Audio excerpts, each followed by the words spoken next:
थुआ नों सामद्रिनो लब लगानो तब तारानो आफुरुके नों अचे थंग कावै तालो काय थांमानानो हायके नों असंसारनि जोंजालनो तेमाज्रानो याकरै थाङिमानानो फुतें आं थांगा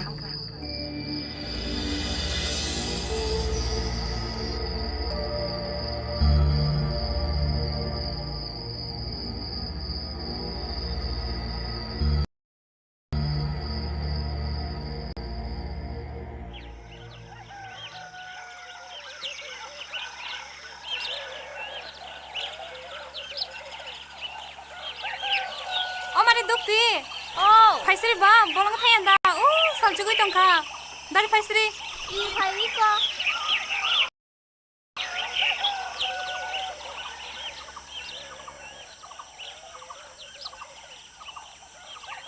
Khomto ya. Oi. Faisri ba.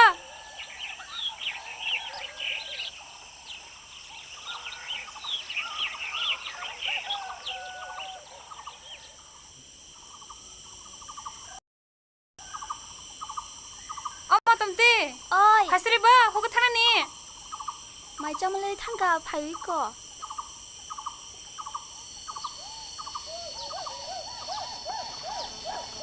সম্মানিত সভাপতি পরিমল সাহা মহোদয় রয়েছেন ইলেকট্রনিক্স মিডিয়া সোসাইটির সাধারণ সম্পাদক আমার বন্ধুবর সৌরজিৎ পাল মহোদয় এবং দূর দূরান্ত থেকে আসা সারা রাজ্য থেকে আসা ইলেকট্রনিক্স মিডিয়ার সাথে যুক্ত আমার ভাই ও বোনেরা,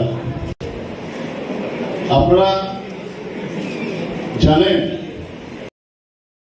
যে ইলেকট্রনিক্স মিডিয়া কোথায় ছিল আর কোথায় এসেছে। অতীত দিনে ইলেকট্রনিক্স মিডিয়া বলতে ছিল হাতে গোনা ছিল, এক দুটা ছিল। এত বঞ্চনা ইলেকট্রনিক্স মিডিয়াকে এই রাজ্যে প্রবেশই করতে দেওয়া হতো না। ধীরে ধীরে পরিবর্তনের পর বিপ্লব দেব যখন রাজ্যের হাল ধরলেন, তখন এই রাজ্যের ইলেকট্রনিক্স মিডিয়ার সোনালী যুগ এসছে। এখন ইলেকট্রনিক্স মিডিয়া প্রায় 30টার উপর আছে। ধীরে ধীরে এখন মহিরূহ আকার ধারণ করেছে।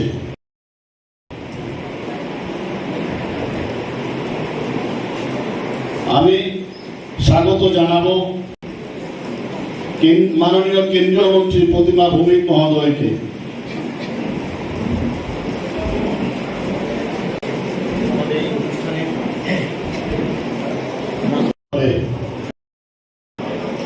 একটা সময় আমাদের কারোর পরিচয় ছিল না, আমরা বলতে পারতাম না যে আমরা বৈদ্যুতিন মাধ্যমের একজন কর্মী, সাংবাদিক। আমাদের বিভিন্ন অনুষ্ঠানে ঢুকতে দেওয়া হতো না। তখন উনি যখন বিষয়টা জানলেন, তখন এই রাজ্যের বৈদ্যুতিন প্রচার মাধ্যমের জন্য ইলেকট্রিশিয়ান কার্ড চালু করে দিলেন। এখন সারা রাজ্যে বৈদ্যুতিন প্রচার মাধ্যমের সাংবাদিকদের কাছে ইলেকট্রিশিয়ান কার্ড চালু রয়েছে, সবার কাছে রয়েছে। যখন আমরা বৈদ্যুতিন প্রচার মাধ্যমের সাংবাদিকরা যখন বারবার আক্রান্ত হচ্ছিলেন, তখন এটার একটা সমাধানের জন্য সরকার স্বীকৃত প্রেস জ্যাকেট চালু করা হলো। প্রথমবার এই রাজ্যে সরকার স্বীকৃত প্রেস জ্যাকেট চালু করা হলো। অধিকাংশ সাংবাদিক ভাই বোনেরা এই জ্যাকেট পেয়েছেন। এরপরে ঘুরে দাঁড়িয়েছে বৈদ্যুতিন প্রচার মাধ্যম। নতুন বিজ্ঞাপন নীতি এসছে, নতুন বিজ্ঞাপন নীতিতে ক্যাটাগরি করা হয়েছে। নতুন বিজ্ঞাপন নীতি অনুযায়ী অধিকাংশ চ্যানেলকে অন্তর্ভুক্ত করা হয়েছে। রাজ্যের তথ্যমন্ত্রী কিছু আগে বলছিলেন জার্নালিস্ট অ্যাসোসিয়েশনের দ্বারা আগরতলা প্রেস ক্লাবে আয়োজিত এক দিবসীয় যে কার্যক্রমে মঞ্চে উপস্থিত ভারত সরকারের কেন্দ্রীয় প্রতিমন্ত্রী আদরণীয় প্রতিমা ভৌমিক মহোদয়া,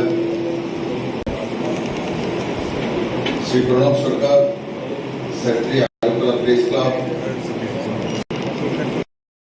Shri Parimal Saha, president Tripura electronics media society, Shri Surajit Pal, secretary Tripura electronics media society, Shri Sebak Bhattacharya, vanguard মিডিয়ার কর্ণধার, এই ইলেকট্রনিক্স মিডিয়া সোসাইটি রচনা করা হয়। আর পরবর্তী সময়ে ধাপে ধাপে তার গতি আর অগ্রগতি দুইটাই হয়। আর পরবর্তী সময়ে ধীরে ধীরে নিজের অধিকার পাওয়ার যে স্বাদ, তার মধ্যে 25% যে ত্রিপুরা সরকারের কাছ থেকে অ্যাডভার্টাইজমেন্টের শেয়ার, তার উপলব্ধি, সঙ্গে সঙ্গে ক্যাটাগরি অ্যাক্টিভেশন কার্ড, যেটা মাত্র প্রিন্ট মিডিয়াতে দেওয়া হতো, ইলেকট্রনিক্স মিডিয়াতে দেওয়া হতো না। তিন চারটি বড় কাজ হয়েছে।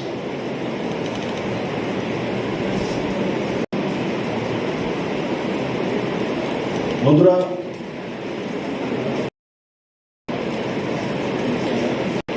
এই নতুন সরকার আসার পর 2018-তে যখন 25 বছর টানা কমিউনিস্টের সরকারের পর শূন্য থেকে সরকার আসলো, আমি বলতাম চাল চরিত্র চেহারা।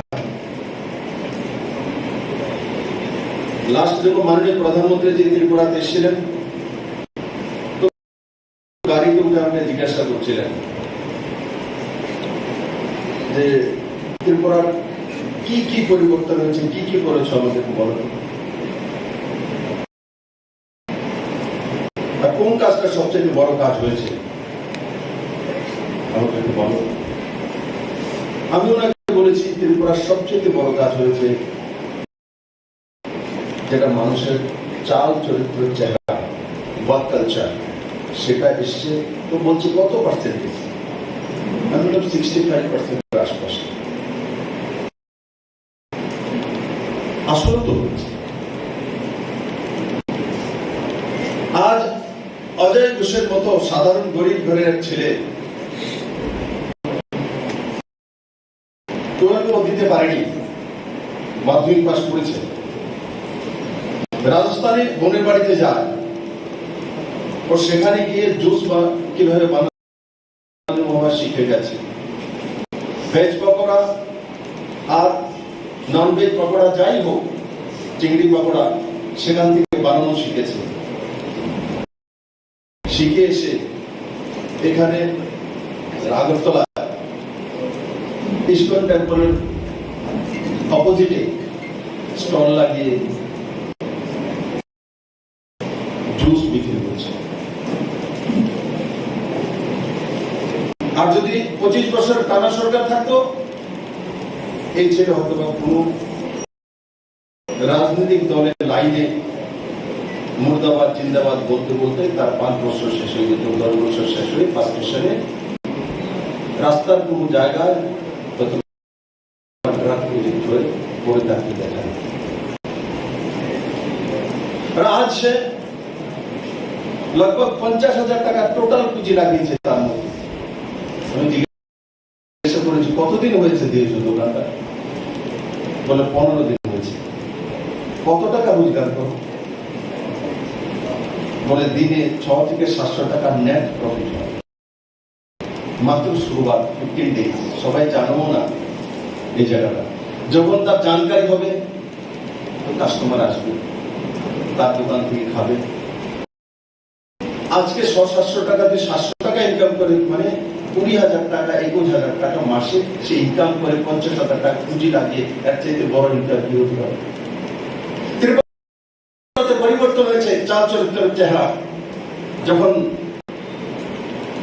বিশালগড়ের ভেতরে গ্রামের মধ্যে একটা ছেলে পানের দোকান দিয়ে বসে গেছে, তার পুঁজি কত? বলে পঞ্চায়েত থেকে আমি 15,000 টাকা সাবসিডাইজ লোন নিয়েছি, পঞ্চায়েত দিয়েছে। রোজগার কত করে? 15,000 টাকা পুঁজি লাগিয়ে 14,000 টাকা মাসে রোজগার করে। আমার কোন মিডিয়ার বন্ধুরা পারবে এত রোজগার করতে? 15,000 টাকা পুঁজি, 14,000 টাকা রোজগার করে পান দোকান দিয়ে। যদি কমিউনিস্টের সরকার থাকতো, করোনা ব্যবস্থা থাকতো, তাহলে ওই ছেলেকে বলতো বিএফ করো, চাকরি দেবো। ঘুরতে থাকতে আজ তার ছেলে, তার পত্নী আমার সামনে এসে দাঁড়িয়ে গেছে, পান বিক্রি করে ছেলেকে কনভেন্ট স্কুলের মধ্যে পড়ায়। আগে সেসব স্কুলের কথা পড়ার অধিকার কার ছিল? কোন অফিসার ছেলে, কোন প্রতিষ্ঠিত ব্যক্তি আর্থিকভাবে যে স্বয়ংসম্পূর্ণ না। আজ পান দোকানের ছেলেও ইংলিশ মিডিয়াম স্কুলে পড়তে পারে। এটা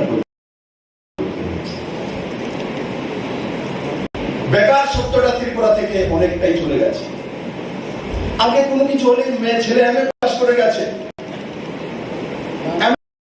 এমফিল করেছে, পিএইচডি করে নিয়েছে, এমবিবিএস এমডি করে নিয়েছে। বাড়িতে দুটা ছেলে একটা মেয়ে আছে, মেয়েটা অথবা ইংলিশ এমএ করে আছে। যখন মেয়েটা পড়াশোনা করে, তখন কেউ যদি এসে বাবাকে জিজ্ঞাসা করে আপনার মেয়ে কোথায় আছে, বলে ইউনিভার্সিটিতে পড়াশোনা করে। পড়াশোনা কমপ্লিট করে মেয়ে যখন বাড়িতে এসে, তখন বাবাকে যদি কেউ জিজ্ঞাসা করে আপনার মেয়ে কি করে, বাবা বলে আমার মেয়ে তো বেকার। এই শব্দটা ত্রিপুরা থেকে আরে এমএ পাস করা কোনো মেয়ে বেকার কিভাবে হতে পারে? কে সে আবিষ্কার করলো বেকার শব্দ? যে ত্রিপুরাতে ছিল এই শব্দ রাজন্য যুগে, ত্রিপুরার ইতিহাস বলে বেকার শব্দ ছিল। রোজগার হতে পারে, বেকার কিভাবে হতে পারে? আমরা বেকার তাকে বলি যদি কোনো মানুষ অসফল হয়। আরে বেকার লোক, একটা এমএ পাস মেয়েকে, এমবিবিএস এমডি করা ছেলেকে, একটা জার্নালের মাস কমিউনিকেশন করা ছেলেকে বেকার কিভাবে বলবে? তার পরিবর্তন হয়েছে। জাতীয় পতাকা তোলা আজ 100% এই সভাগারে যারা আছে সবাই তার বাড়িতে জাতীয় পতাকা উঠিয়েছে। পরিবর্তন হয়নি, চাল চরিত্র চেহারার পরিবর্তন হয়নি, নিশ্চিত হয়েছে সভাগারে তো হয়ে গেছে। আগে অধিকার ছিল না জাতীয় পতাকা উঠানোর সবার, এবার তার সরলীকরণ করে মাননীয় প্রধানমন্ত্রী 13 তারিখ থেকে জাতীয় পতাকা বাড়িতে তুলতে পারবে। বিপ্লব দেব যখন 18 গ্রামতে ঘুরে, রিয়াং এলাকাতে ঘুরে, তখন গিয়ে দেখে সাইকেলের মধ্যে জাতীয় পতাকা লেগে কোন জনজাতি গরিব ছেলে ঘুরছে, তার দৃশ্য আমি দেখেছি। একটা রাষ্ট্রকে এগিয়ে নিয়ে যেতে হলে প্রধান মূল মন্ত্র কি? স্বনির্ভর মানসিকতা। আত্মনির্ভর মানসিকতা কোথা থেকে আসে? আত্মনির্ভর মানসিকতা, স্বনির্ভর মানসিকতা, পরনির্ভরশীল মানসিকতা থেকে বেরিয়ে যাওয়া কে তৈরি করবে? কে তৈরি করবে বলুন তো দেখি? Electronics media, print media, leader, তারা একটা মাধ্যম মাত্র। তৈরি কে করবে? স্বনির্ভর মানসিকতা কে তৈরি করবে? কোন পরিবেশে তৈরি হবে? राष्ट्रभक्त नागरिक, देश प्रेमिक नागरिक ही शरीर पर मानसिकता संपन्न देश দিতে পারে, আত্মনির্ভর ভারত দিতে পারে, আত্মনির্ভর পরিবার দিতে পারে। তার আগে কেউ পারে না। ইতিহাস তুলে দেখুন, ভবিষ্যৎ তুলে দেখুন, অতীত দেখুন, বর্তমান দেখুন, দুনিয়াতে দেশপ্রেমিক নাগরিক যেই যেই কান্ট্রিতে আছে সেই সেই কান্ট্রিগুলি দুনিয়ার সবচেয়ে শক্তিধর দেশ। জাপান হোক, south Korea, north Korea, Russia, England হোক আর আমেরিকা হোক, আর সর্বোপরি ইসরায়েল। দুনিয়ার কোন প্রান্তে আছে? এখন যদি কোনো জার্নালিস্টকে বলি আর বের করো না ইসরায়েলের ম্যাপটা কোথায় আছে, খুঁজে পাওয়া যাবে না ইসরায়েল কোথায় আছে।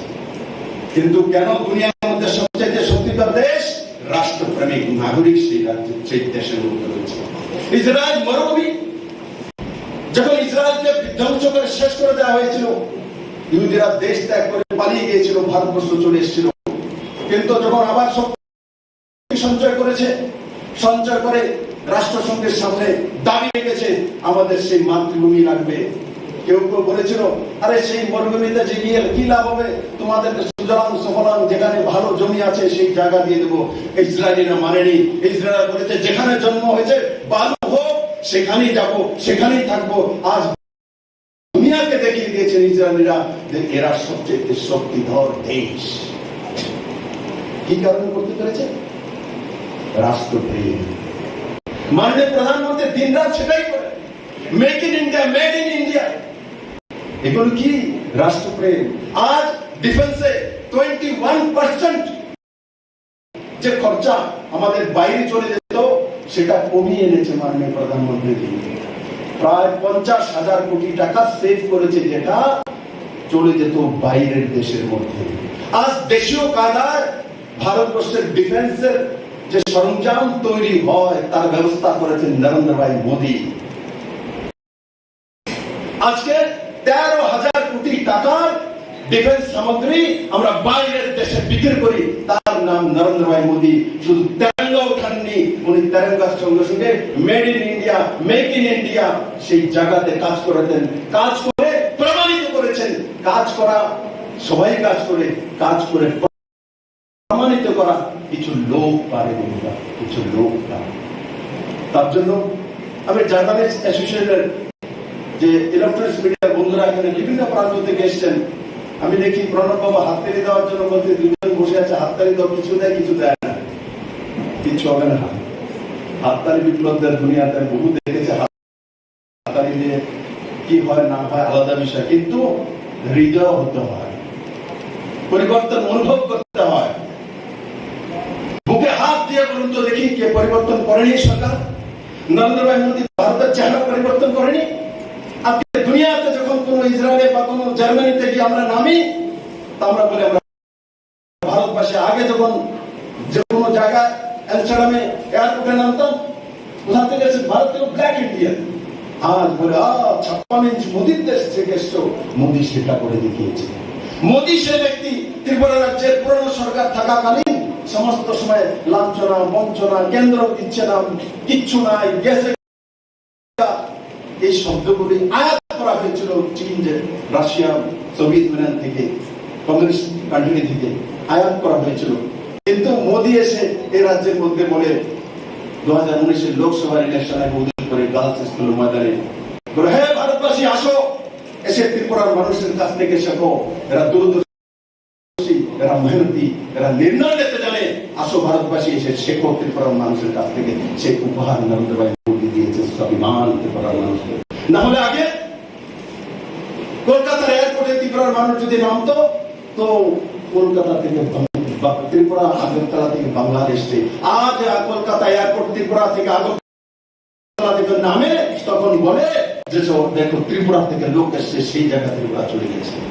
এখন আর ত্রিপুরার মানুষকে বাঙ্গাল বলে কেউ গালি দিতে পারে না ওয়েস্ট বেঙ্গলে।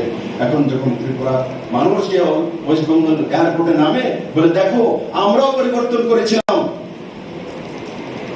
32-33 বছর কমিউনিস্ট সরকারকে। ত্রিপুরার মানুষ পরিবর্তন করেছে। ত্রিপুরার মানুষ মোদির হাতে তুলে দিয়েছে। তার জন্য পার ক্যাপিটা ইনকাম 2017 তে 1,04,44 টাকা ছিল, সেটা বেড়ে করোনার মতো 1,31,000 টাকা হয়ে গেছে। অথচ বাঙ্গালেও কমিউনিস্টকে পরিবর্তন করে সেই চাচি ভাতিজাকে বসিয়েছিল। তার পরিণাম টানা 3 বার সরকার এসছে। বাংলাতে পার ক্যাপিটা ইনকাম কত? এখনো 1 লাখ টাকার কাছাকাছি। তার কারণ কিন্তু বাংলাতে চাল চরিত্র চেহারার পরিবর্তন হয়নি। কমিউনিস্ট যেটা করেছিল তার সঙ্গে সিন্ডিকেট বাজি আর মাফিয়া বাজি অ্যাড করেছে দিদি। আর এখানে যেটা ক্যাডার রাজ আর মাফিয়া রাজ ছিল তার থেকে অনেকাংশে মুক্তি পেয়ে মানুষ কর্মসমতার দিকে চলে গেছে, কাজ করার মানসিকতা তৈরি হয়েছে। তার জন্য পানির দোকানের কথা বললাম, তার জন্য জুসের দোকানের কথা বললাম, সেই দিশাতে তৈরি হয়েছে। আর আগরতলা এয়ারপোর্টে নামার পর আমার গর্ব হয় যে আসামের মুখ্যমন্ত্রী হেমন্ত বিশ্ব শর্মা এখানে এই ত্রিপুরা শিব মন্দিরের পূর্ণভূমির মাটিতে দাঁড়িয়ে বলে যে গুয়াহাটির কাছে এত সুন্দর এয়ারপোর্ট নেই। তখন বিপ্লব দেবের হৃদয় ভরে যায়, মন ভরে যায় যে আমাদের কাছে সেই মানসিকতার ত্রিপুরা তৈরি হতে চলছে। অনেক সময় আমরা বুঝতে পারি না, পরিবর্তন যখন হয়ে যায়, মা তার শিশুর যখন পরিবর্তন হয় ধীরে ধীরে বাড়ে, মা বাবা অনুভব করতে পারে না। কিন্তু দূর থেকে কেউ যদি 4 বছর পরে আপনার বাড়িতে এসে বলবে আচ্ছা মেয়েটাকে তো এতটা কেন কত বড় হয়ে গেছে। তার জন্য আমরা ত্রিপুরাবাসী আমরা অনেক সময় সেটা অনুভব করতে পারি না। অনুভব করার জন্য আত্মচিন্তন করা দরকার, দিনে একবার আত্মচিন্তন করা দরকার যে 2018 আগে বুঝাইছিলাম এখন কোথায় আছি। তখন দেখবেন আপনি আপনার সামনে পরিবর্তন চলে আসবে। শুধু ইলেকট্রনিক্স মিডিয়াতে পরিবর্তন এসছে তেমন না, ত্রিপুরার মাটি পরিবর্তন এসছে। আজ 7-7টি এক্সপ্রেস ট্রেন রাজধানী থেকে সবকিছু ত্রিপুরাতে দৌড়ায়। আজ ডাইরেক্ট ফ্লাইট ত্রিপুরাতে এসে নেমে যায়। আগে 1.5 দিন লাগতো দিল্লিতে পৌঁছতে, আজ 2 ঘন্টা 25 মিনিটে আমরা দিল্লি পৌঁছে যাই। সেই দিশাতে সরকার কাজ করেছে। আমি বলি না সবকিছু হয়ে গেছে, কিন্তু হয়েছে।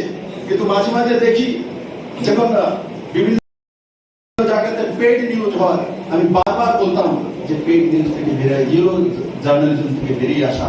কারণ কি চাল চরিত্র চেহারা শুধু বিপ্লব দেবের যে ছবি চলবে এমন নয়, প্রত্যেক ব্যক্তির হতে হবে, প্রত্যেক সেক্টরে হতে হবে, তবেই গিয়ে ত্রিপুরা এক নতুন দিশা চলবে। আমি আশা করি আমার ইলেকট্রনিক্স মিডিয়ার বন্ধুরা যারা দূর থেকে এসছেন, আর এবার আমি প্রণব বাবুকে বলবো আমার জন্য না মেয়রের জন্য একটা হাততালি দেন, দেখি কতজন দেয়। এখন সবাই দেয়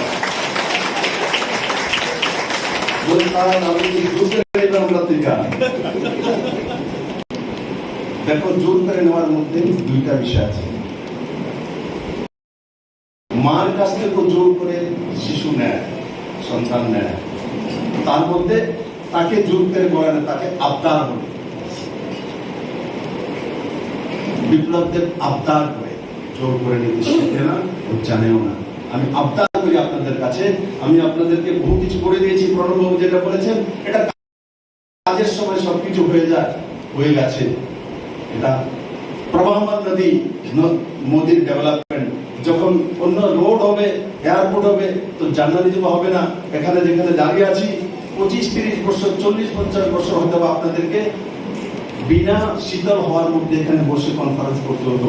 আজকে শীতল হওয়ার মধ্যে কনফারেন্স হচ্ছে, সেটাও প্রণব বাবুর কল্যাণে এবং এখানে যারা বসে আছেন তাদের কল্যাণ হয়েছে। আমার কল্যাণের অ্যাপ্লিকেশনটা ওনারই লাগিয়েছিলেন, আমার কাছে ওনারাই দিয়েছিলেন, ওনারাই পরিশ্রম করেছেন, ওনাদের কারণে হয়েছে। আমি তো মাত্র সামনে একজন ব্যক্তি ছিলাম। তার জন্য ব্যক্তি বড় না, তার কাজ বড়, তার ব্যবস্থা বড় হয়। সেই সাথে সবাই মিলে কাজ করবেন। আর সবাই ভালো থাকুন, সুস্থ থাকুন। আর হয়তো খিদে লেগেছে, এখন খাওয়ার পর আমিও খাবো। এবার হাততালিটা সবাই যদি না দেয়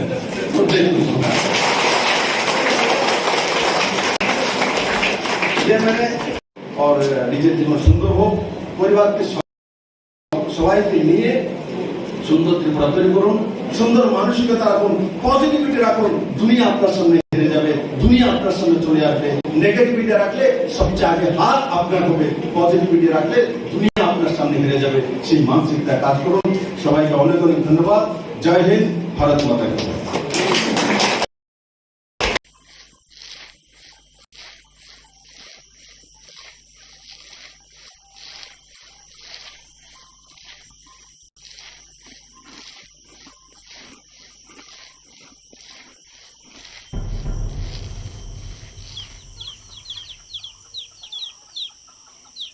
Mama,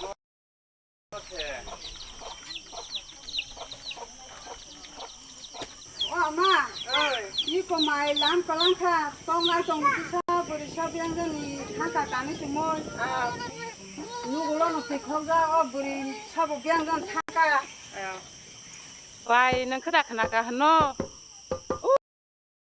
Sok diri ni besala bai, besal dong si kai lenga nei salai tong ai mane. সম্মানিত সভাপতি পরিমল সাহা মহোদয় রয়েছেন ইলেকট্রনিক্স মিডিয়া সোসাইটির সাধারণ সম্পাদক আমার বন্ধুবর সৌরজিৎ পাল মহোদয় এবং দূর দূরান্ত থেকে আসা সারা রাজ্য থেকে আসা ইলেকট্রনিক্স মিডিয়ার সাথে যুক্ত আমার ভাই ও বোনেরা, আপনারা জানেন যে ইলেকট্রনিক্স মিডিয়া কোথায় ছিল আর কোথায় এসেছে। অতীত দিনে ইলেকট্রনিক্স মিডিয়া বলতে ছিল হাতে গোনা ছিল, এক দুটা ছিল। এত বঞ্চনা, ইলেকট্রনিক্স মিডিয়াকে এই রাজ্যে প্রবেশই করতে দেওয়া হতো না। ধীরে ধীরে পরিবর্তনের পর বিপ্লব দেব যখন রাজ্যের হাল ধরলেন, তখন এই রাজ্যের ইলেকট্রনিক্স মিডিয়ার সোনালী যুগ এসছে। এখন ইলেকট্রনিক্স মিডিয়া প্রায় 30টার উপর আছে। ধীরে ধীরে এখন মহিরূহ আকার ধারণ করেছে।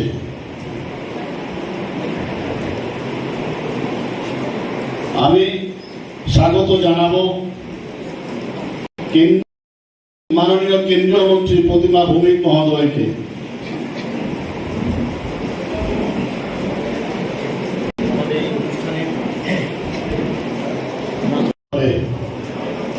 একটা সময় আমাদের কারোর পরিচয় ছিল না, আমরা বলতে পারতাম না যে আমরা বৈদ্যুতিন মাধ্যমের একজন কর্মী, সাংবাদিক।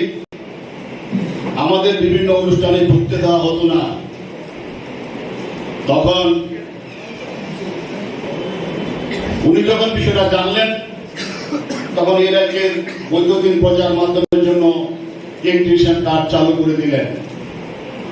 এখন সারা রাজ্যে বৈদ্যুতিন প্রচার মাধ্যমের সাংবাদিকদের কাছে ইলেকট্রিশিয়ান কার্ড চালু রয়েছে, সবার হাতে রয়েছে। যখন আমরা বৈদ্যুতিন প্রচার মাধ্যমের লোকরা, সাংবাদিকরা যখন বারবার আক্রান্ত হচ্ছিলেন, তখন এটার একটা সমাধানের জন্য সরকার স্বীকৃত প্রেস জ্যাকেট চালু করা হলো এই রাজ্যে। প্রথমবার এই রাজ্যে সরকার স্বীকৃত প্রেস জ্যাকেট চালু করা হলো। অধিকাংশ সাংবাদিক ভাই বোনেরা এই জ্যাকেট পেয়েছেন। এরপরেই ঘুরে দাঁড়িয়েছে বৈদ্যুতিন প্রচার মাধ্যম। নতুন বিজ্ঞাপন নীতি এসছে, নতুন বিজ্ঞাপন নীতিতে ক্যাটাগরি করা হয়েছে। নতুন বিজ্ঞাপন নীতি অনুযায়ী অধিকাংশ চ্যানেলকে অন্তর্ভুক্ত করা হয়েছে। রাজ্যের তথ্যমন্ত্রী কিছুক্ষণ আগে বলছিলেন, যারা এখনো ক্যাটাগরি পাননি তারা আপনারা আবেদন করুন, আপনারা কাগজপত্র ঠিক থাকলে সবাই আপনারা পাবেন।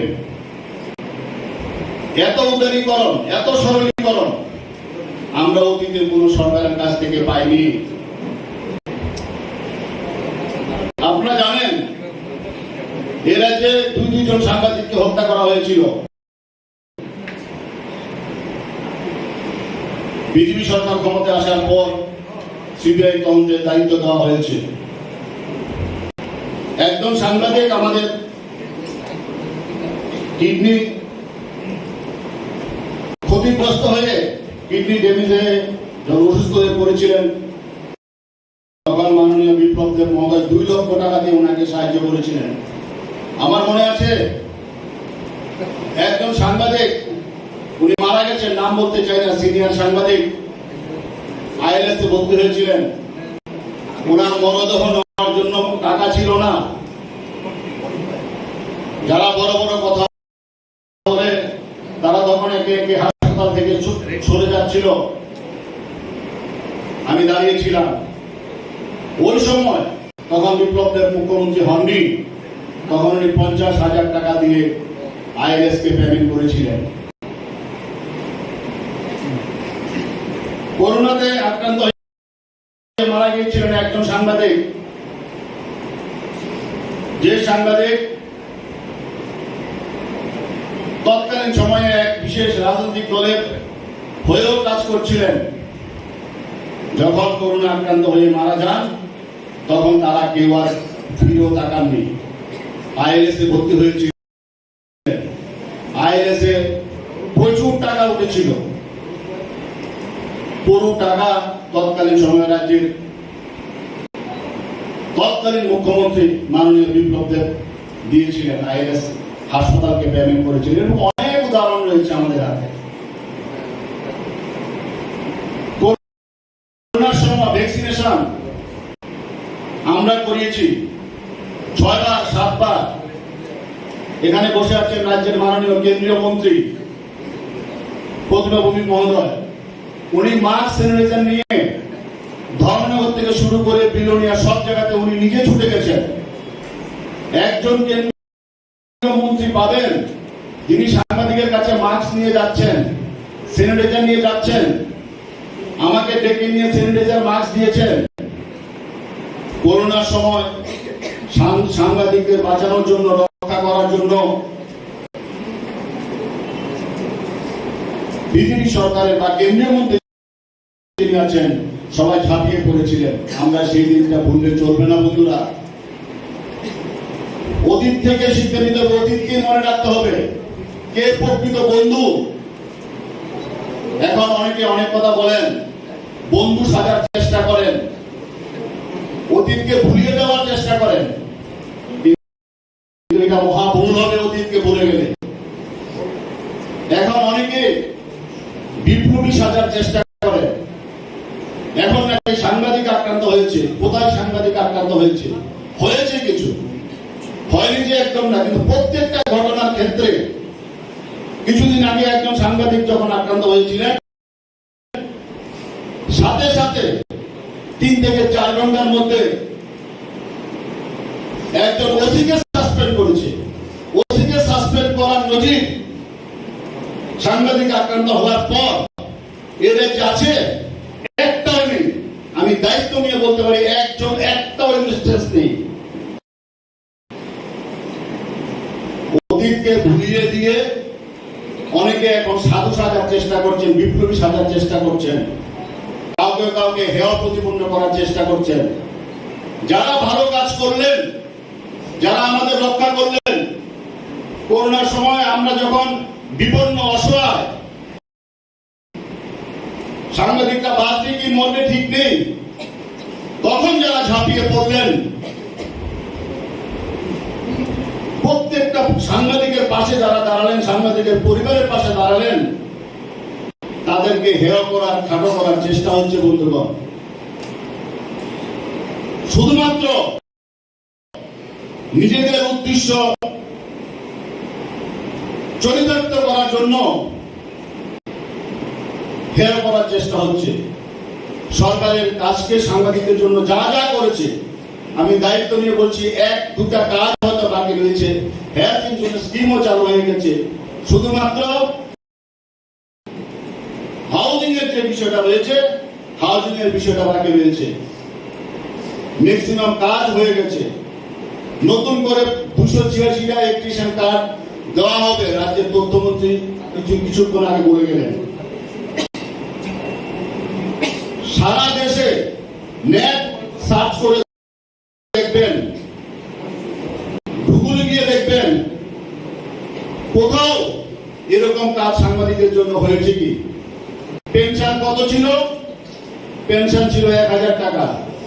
পেনশন 10,000 টাকা কে করলেন? বিপ্লব দেব সরকার করলেন, বিজেপি সরকার করলেন।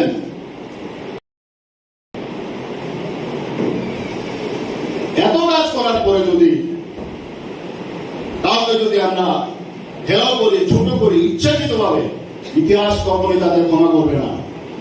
আমি তাই বন্ধু আপনাদের বলবো যে আমরা যারা সাংবাদিকতার কাজ করি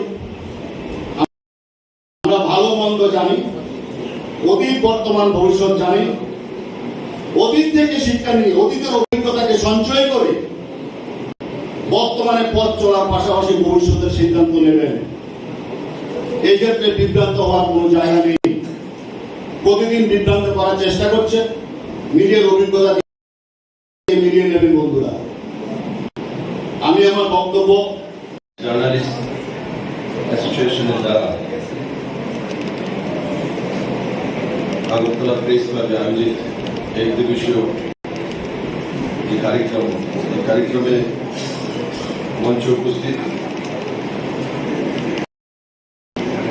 ভারত সরকারের কেন্দ্রীয় প্রতিমন্ত্রী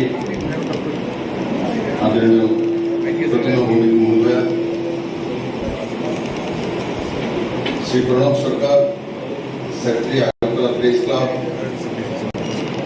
Shri Parimal Saha, president Tripura electronics media society, Shri Surajit Pal, secretary Tripura electronics media society, Shri Sebak Bhattacharya, vanguard electronics মিডিয়ার কর্ণধার, এই ইলেকট্রনিক্স মিডিয়া সোসাইটি রচনা করা হয়। আর পরবর্তী সময়ে ধাপে ধাপে তার গতি অগ্রগতি দুটাই হয়। আর পরবর্তী সময়ে ধীরে ধীরে নিজের অধিকার পাওয়ার যে স্বাদ, তার মধ্যে 25% যে ত্রিপুরা সরকারের কাছ থেকে অ্যাডভার্টাইজমেন্টের শেয়ার, তার উপলব্ধি, সঙ্গে সঙ্গে ক্যাটাগরি অ্যাক্রিডিটেশন কার্ড, যেটা মাত্র প্রিন্ট মিডিয়াকে দেওয়া হতো, ইলেকট্রনিক্স মিডিয়াকে দেওয়া হতো না। এই 3-4টি বড় কাজ হয়েছে।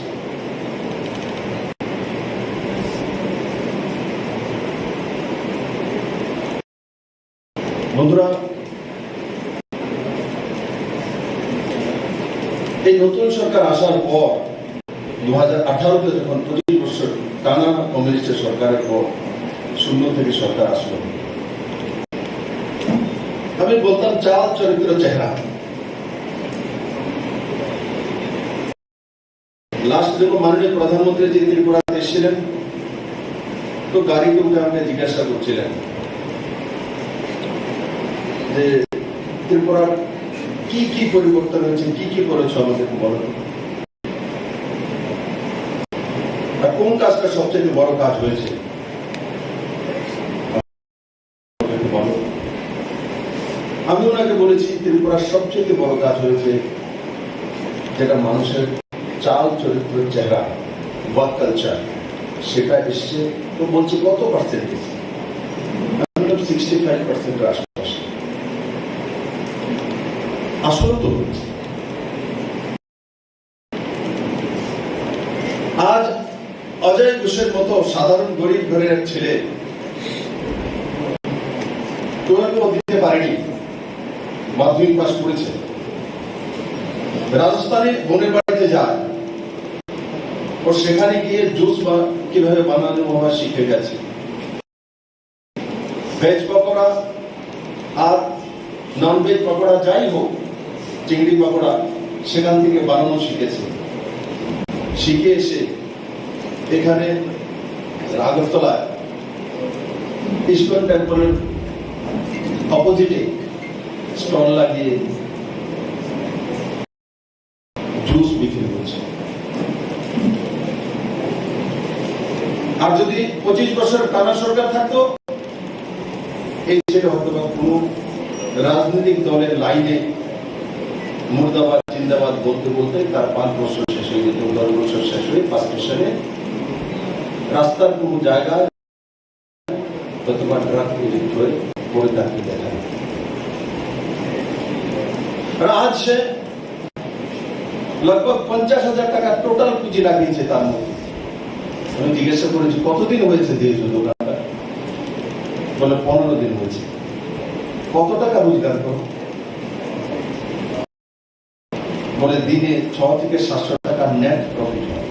মাত্র শুরুয়াত 15 ডেজ। সবাই জানবো না এই জায়গাটা। যখন তার জানকারি হবে তো কাস্টমার আসবে, তার দোকান থেকে খাবে। আজকে 600-700 টাকা দিয়ে 700 টাকা ইনকাম করে, মানে 20,000 টাকা 21,000 টাকা মাসে সে ইনকাম করে 50,000 টাকা পুঁজি লাগিয়ে এর চেয়ে বড় ইনকাম কি হতে পারে? ত্রিপুরাতে পরিবর্তন হয়েছে চাল চরিত্রের চেহারা। যখন বিশালগড়ের ভেতরে গ্রামের মধ্যে একটা ছেলে পানের দোকান দিয়ে বসে গেছে, তার পুঁজি কত, বলে পঞ্চায়েত থেকে আমি 15,000 টাকা সাবসিডাইজ লোন নিয়েছি, পঞ্চায়েত দিয়েছে। রোজগার কত করে, 15,000 টাকা পুঁজি লাগিয়ে 14,000 টাকা মাসে রোজগার করে। আমার কোন ইলেকট্রিক মিডিয়ার বন্ধুরা পারবে এত রোজগার করতে? 15,000 টাকা পুঁজি 14,000 টাকা রোজগার করে পান দোকান দিয়ে। যদি কমিউনিস্টের সরকার থাকতো, করোনা ব্যবস্থা থাকতো, তাহলে ওই ছেলেকে বলতো বিয়ে করো, চাকরি দেবো, ঘুরতে থাকতে ঘুরতে থাকতে ঘুরতে থাকতে।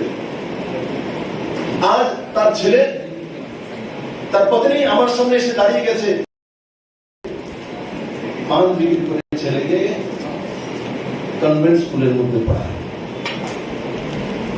আগে সেসব স্কুলের কথা পড়ার অধিকার কার ছিল? কোন অফিসার ছেলে, কোন প্রতিষ্ঠিত ব্যক্তি আর্থিকভাবে স্বয়ংসম্পূর্ণ করল। আজ এই পান দোকানের ছেলেও ইংলিশ মিডিয়াম স্কুলে পড়তে পারে। এটা বলব বেকার শব্দটা ত্রিপুরা থেকে অনেকটাই চলে গেছে। আগে কোনো কিছু হলে মেয়ে ছেলে এমএ পাস করে গেছে, এমএ এমফিল করেছে, পিএইচডি করে নিয়েছে, এমবিবিএস এমডি করে নিয়েছে। বাড়িতে দুটা ছেলে একটা মেয়ে আছে, মেয়েটা অথবা ইংলিশ এমএ করে আছে। যখন মেয়েটা পড়াশোনা করে তখন কেউ যদি এসে বাবাকে জিজ্ঞাসা করে আপনার মেয়ে কোথায় আছে, বলে ইউনিভার্সিটিতে পড়াশোনা করে। পড়াশোনা কমপ্লিট করে মেয়ে যখন বাড়িতে এসছে, তখন বাবাকে যদি কেউ জিজ্ঞাসা করে আপনার মেয়ে কি করে, বাবা বলে আমার মেয়ে তো বেকার। এই শব্দটা ত্রিপুরাতে কে আবিষ্কার করে? আরে এমএ পাস করা কোনো মেয়ে বেকার কিভাবে হতে পারে? কে সে আবিষ্কার করবে বেকার শব্দ? যে ত্রিপুরাতে ছিল এই শব্দ রাজন্য যুগে? ত্রিপুরার ইতিহাস বলে বেকার শব্দ ছিল। রোজগার হতে পারে, বেকার কিভাবে হতে পারে? আমরা বেকার তাকে বলি যদি কোনো মানুষ অসফল হয়। আরে বেকার লোক, এটা এমএ পাস মেয়েকে, এমবিবিএস এমডি করার ছেলেকে, একটা জার্নালিস্ট মাস কমিউনিকেশন করার ছেলেকে বেকার কিভাবে বলে? তার পরিবর্তন হয়েছে। জাতীয় পতাকা তোলা আজ 100% এই সভাগারে যারা সবাই তার বাড়িতে জাতীয় পতাকা উঠিয়েছে। পরিবর্তন হয়নি, চাল চরিত্র চেহারা পরিবর্তন হয়নি, নিশ্চিত হয়েছে এই সভাগারে তো হয়ে গেছে। আগে অধিকার ছিল না জাতীয় পতাকা উঠানোর সবার, এবার তার শরীরে করে মাননীয় প্রধানমন্ত্রী 13 তারিখ থেকে জাতীয় পতাকা বাড়িতে তুলতে পারবে। বিপ্লব দেব যখন 18 গ্রামতে ঘুরে রিয়াং এলাকাতে ঘুরে, তখন গিয়ে দেখে সাইকেলের মধ্যে জাতীয় পতাকা লেগে কোন জনজাতি গরিব ছেলে ঘুরছে, তার দৃশ্য ত্রিপুরাতে আমি দেখেছি। রাষ্ট্রকে এগিয়ে নিয়ে যেতে হলে প্রধান মূল মন্ত্র কি? স্বনির্ভর মানসিকতা। আত্মনির্ভর মানসিকতা কোথা থেকে আসে? আত্মনির্ভর মানসিকতা, স্বনির্ভর মানসিকতা, পরনির্ভরশীল মানসিকতা থেকে বেরিয়ে যাওয়া কে তৈরি করবে? কে তৈরি করবে বলুন তো দেখি? Electronics media, print media, leader, তারা একটা মাধ্যম মাত্র। স্বনির্ভর মানসিকতা কে তৈরি করবে, কোন পরিবেশে তৈরি হবে? রাষ্ট্রভক্ত নাগরিক, দেশপ্রেমিক নাগরিক ही স্বনির্ভর মানসিকতা দেশ দিতে পারে, আত্মনির্ভর ভারত দিতে পারে, আত্মনির্ভর পরিবার দিতে পারে। তারা কেউ পারে না। ইতিহাস তুলে দেখুন, ভবিষ্যৎ তুলে দেখুন, অতীত দেখুন, বর্তমান দেখুন, দুনিয়াতে দেশপ্রেমিক নাগরিক যেই যেই কান্ট্রিতে আছে সেই সেই কান্ট্রিগুলি দুনিয়ার সবচেয়ে শক্তিধর দেশ। জাপান হোক, south Korea, north Korea, Russia, England হোক আর আমেরিকা হোক আর সর্বোপরি ইসরায়েল। দুনিয়ার কোন প্রান্তে আছে? এখন যদি কোনো জার্নালিস্টকে বলি আর বের করো না ইসরায়েলের ম্যাপটা কোথায় আছে, খুঁজে পাওয়া যাবে না ইসরায়েল কোথায় আছে। কিন্তু কেন দুনিয়ার মধ্যে সবচেয়ে শক্তিধর দেশ? রাষ্ট্রপ্রেমিক নাগরিক সেই রাজ্যের সেই দেশের মধ্যে রয়েছে। ইসরায়েল মরুভূমি, যখন ইসরায়েলকে বিধ্বংস করে শেষ করে দেওয়া হয়েছিল, ইহুদিরা দেশ ত্যাগ করে পালিয়ে গিয়েছিল, ভারতবর্ষ চলে এসেছিল। কিন্তু যখন আবার শক্তি সঞ্চয় করেছে, সঞ্চয় করে রাষ্ট্রসংঘের সামনে দাবি রেখেছে আমাদের সেই মাতৃভূমি লাগবে। কেউ কেউ বলেছিল আরে সেই মরুভূমিতে যে গিয়ে কি লাভ হবে, তোমাদেরকে সুজলাম সফলাম যেখানে ভালো জমি আছে সেই জায়গা দিয়ে দেবো। ইসরায়েলিরা মানেনি। ইসরায়েল বলেছে যেখানে জন্ম হয়েছে বালু হোক সেখানেই যাব, সেখানেই থাকবো। আজ দুনিয়াকে দেখিয়ে দিয়েছেন ইসরায়েলিরা যে এরা সবচেয়ে শক্তিধর দেশ। কি কারণে করতে পেরেছে? রাষ্ট্রপ্রেম। মাননীয় প্রধানমন্ত্রী দিন রাত সেটাই করে, make in India, made in India. এগুলো কি? রাষ্ট্রপ্রেম। আজ ডিফেন্সে 21% যে খরচা আমাদের বাইরে চলে যেত সেটা কমিয়ে এনেছে মাননীয় প্রধানমন্ত্রী। প্রায় 50,000 কোটি টাকা সেভ করেছে, যেটা চলে যেত বাইরের দেশের মধ্যে। আজ দেশীয় কায়দায় ভারতবর্ষের ডিফেন্সের যে সরঞ্জাম তৈরি হয় তার ব্যবস্থা করেছেন নরেন্দ্র ভাই মোদী। আজকে 13,000 কোটি টাকার ডিফেন্স সামগ্রী আমরা বাইরের দেশে বিক্রি করি, তার নাম নরেন্দ্র ভাই মোদী। শুধু তেরঙ্গা ওঠাননি, উনি তেরঙ্গার সঙ্গে সঙ্গে made in India, make in India সেই জায়গাতে কাজ করেছেন, কাজ করে প্রমাণিত করেছেন। কাজ করা সবাই কাজ করে, কাজ করে প্রমাণিত করা কিছু লোক পারে, কিছু লোক পারে। তার জন্য আমি জার্নালিস্ট অ্যাসোসিয়েশনের যে ইলেকট্রনিক্স মিডিয়া বন্ধুরা এখানে বিভিন্ন প্রান্ত থেকে এসছেন, আমি দেখি প্রণব বাবা হাততালি দেওয়ার জন্য বলতে দুজন বসে আছে, হাততালি দাও, কিছু দেয় কিছু দেয় না, কিছু হবে না। হাততালি বিপ্লবদের দুনিয়াতে বহু দেখেছে, হাততালি দিয়ে কি হয় না হয় আলাদা বিষয়, কিন্তু হৃদয় হতে হয়, পরিবর্তন অনুভব করতে হয়। বুকে হাত দিয়ে বলুন তো দেখি কে পরিবর্তন করেনি? সরকার নরেন্দ্র ভাই মোদী ভারতের চেহারা পরিবর্তন করেনি? আজকে দুনিয়াতে যখন কোন ইসরায়েলে বা কোন জার্মানিতে গিয়ে আমরা নামি, তা আমরা বলি আমরা ভারতবাসী। আগে যখন যে কোনো জায়গায় অ্যামস্টারডামে এয়ারপোর্টে নামতাম, কোথা থেকে এসে ভারতীয় ব্ল্যাক ইন্ডিয়ান, আজ বলে 56 ইঞ্চ মোদীর দেশ থেকে এসছো। মোদী সেটা করে দেখিয়েছে। মোদী সে ব্যক্তি ত্রিপুরা রাজ্যের পুরনো সরকার থাকাকালীন সমস্ত সময় লাঞ্ছনা বঞ্চনা, কেন্দ্র দিচ্ছে না, কিচ্ছু নাই, গেছে গা, এই শব্দগুলি আয়াত করা হয়েছিল চীন, যে রাশিয়া, সোভিয়েত ইউনিয়ন থেকে, কমিউনিস্ট কান্ট্রি থেকে আয়াত করা হয়েছিল। কিন্তু মোদী এসে এই রাজ্যের মধ্যে বলে 2019 লোকসভার ইলেকশনে উদ্যোগ করে গার্লস স্কুল ময়দানে বলে, হ্যাঁ ভারতবাসী আসো, এসে ত্রিপুরার মানুষের কাছ থেকে শেখো, এরা দূরদর্শী, এরা মেহনতি, এরা নির্ণয় নিতে জানে, আসো ভারতবাসী এসে শেখো ত্রিপুরার মানুষের কাছ থেকে। সে উপহার নরেন্দ্র ভাই মোদী দিয়েছে স্বাভিমান ত্রিপুরার মানুষকে। না হলে আগে কলকাতার এয়ারপোর্টে ত্রিপুরার মানুষ যদি নামতো, তো কলকাতা থেকে ত্রিপুরা, আগরতলা থেকে বাংলাদেশে। আজ কলকাতা এয়ারপোর্ট ত্রিপুরা থেকে আগরতলা থেকে নামে, তখন বলে যে দেখো ত্রিপুরা থেকে লোক এসছে, সেই জায়গা ত্রিপুরা চলে গেছে। এখন আর ত্রিপুরার মানুষকে বাঙ্গাল গালি দিতে পারে না ওয়েস্ট বেঙ্গলে। এখন যখন ত্রিপুরা মানুষ গিয়ে ওয়েস্ট বেঙ্গল এয়ারপোর্টে নামে, বলে দেখো আমরাও পরিবর্তন করেছিলাম 32-33 বছরের কমিউনিস্ট সরকারকে। ত্রিপুরার মানুষও পরিবর্তন করেছে। ত্রিপুরার মানুষ মোদির হাতে তুলে দিয়েছে।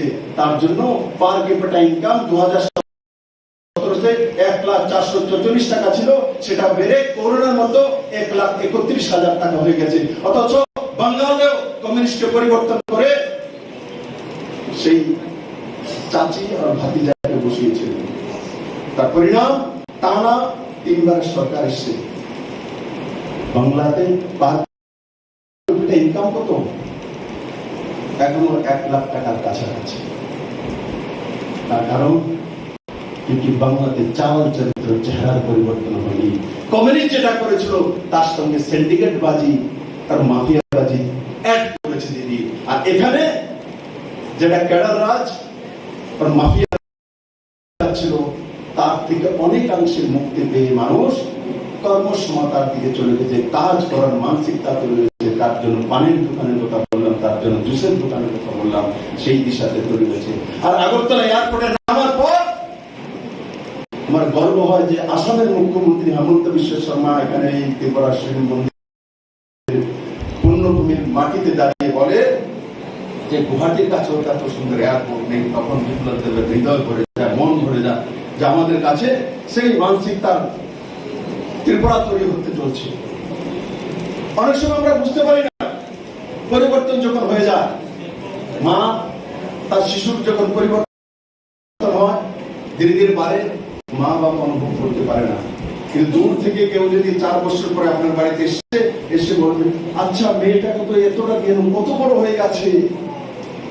তার জন্য আমরা যারা ত্রিপুরাবাসী, আমরা অনেক সময় সেটা অনুভব করতে পারি না। অনুভব করার জন্য আত্মচিন্তন করা দরকার, দিনে আত্মচিন্তন করা দরকার যে 2018 আগে কোথায় ছিলাম, এখন কোথায় আছি। তখন দেখবেন আপনি আপনার সামনে পরিবর্তন চলে আসবে। শুধু ইলেকট্রনিক্স মিডিয়াতেই পরিবর্তন এসছে তেমন না, ত্রিপুরার মাটিতেও পরিবর্তন এসছে। আজ 7-7টি এক্সপ্রেস ট্রেন রাজধানী থেকে সবকিছু ত্রিপুরাতে দৌড়ায়। আজ ডাইরেক্ট ফ্লাইট ত্রিপুরাতে এসে নেমে যায়। আগে 1.5 দিন লাগতো দিল্লিতে পৌঁছতে, আজ 2 ঘন্টা 25 মিনিটে আমরা দিল্লি পৌঁছে যাই। সেই দিশাতে সরকার কাজ করেছে। আমি বলি না সবকিছু হয়ে গেছে, কিন্তু হয়েছে। কিন্তু মাঝে মাঝে দেখি যখন বিভিন্ন জায়গাতে পেইড নিউজ হয়, আমি বারবার বলতাম যে পেইড নিউজ থেকে বেরিয়ে জিরো জার্নালিজম থেকে বেরিয়ে আসা। কারণ কি? চাল চরিত্র চেহারা শুধু বিপ্লব দেবের যে ছবি চলবে এমন নয়, প্রত্যেক ব্যক্তির হতে হবে, প্রত্যেক সেক্টরে হতে হবে, তবেই গিয়ে ত্রিপুরা এক নতুন দিশায় চলবে। আমি আশা করি আমার ইলেকট্রনিক্স মিডিয়ার বন্ধুরা যারা দূর দূর থেকে এসছেন, আর এবার আমি প্রণববাবুকে বলবো আমার জন্য না, মেয়রের জন্য একটা হাততালি দেন, দেখি কতজন দেয়।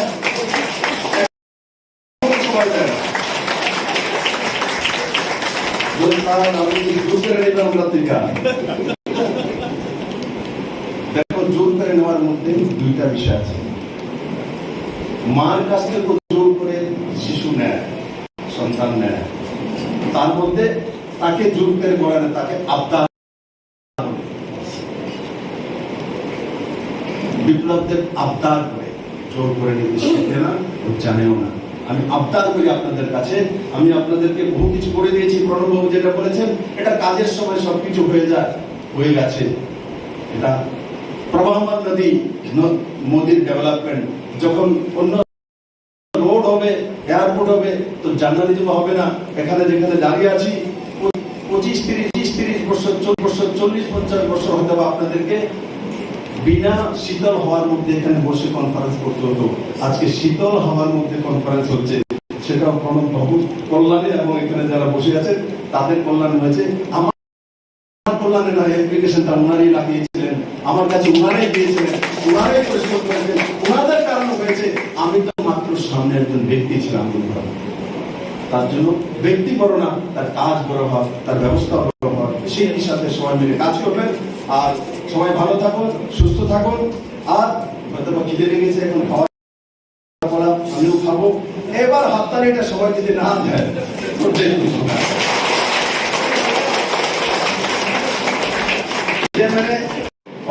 নিজের জীবন সুন্দর হোক, পরিবারকে সবাইকে নিয়ে সুন্দর ত্রিপুরা তৈরি করুন, সুন্দর মানসিকতা রাখুন, পজিটিভিটি রাখুন। দুনিয়া আপনার সামনে হেরে যাবে, দুনিয়া আপনার সামনে চলে আসবে। নেগেটিভিটি রাখলে সবচেয়ে আগে হাত আপনার হবে, পজিটিভিটি রাখলে দুনিয়া আপনার সামনে হেরে যাবে। সেই মানসিকতা কাজ করুন। সবাইকে অনেক অনেক ধন্যবাদ। জয় হিন্দ, ভারত মাতা কি জয়।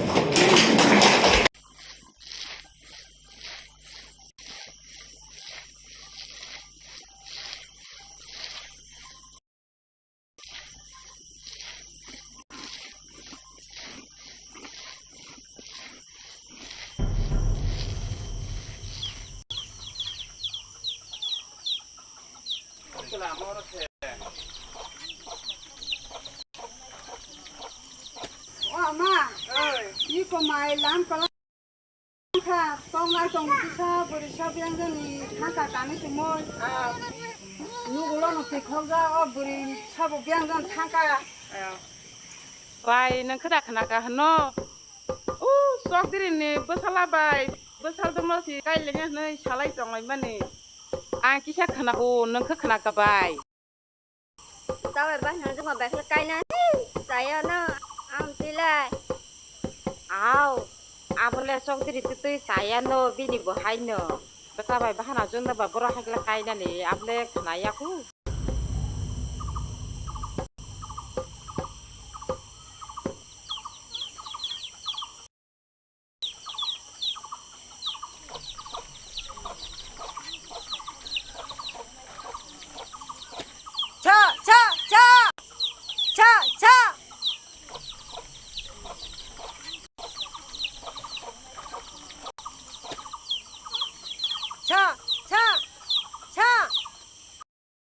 Ang suk sala ba ang suk buri nyok kanya ni hanai mami lama ni ba si manong tok phai cha phai sa cha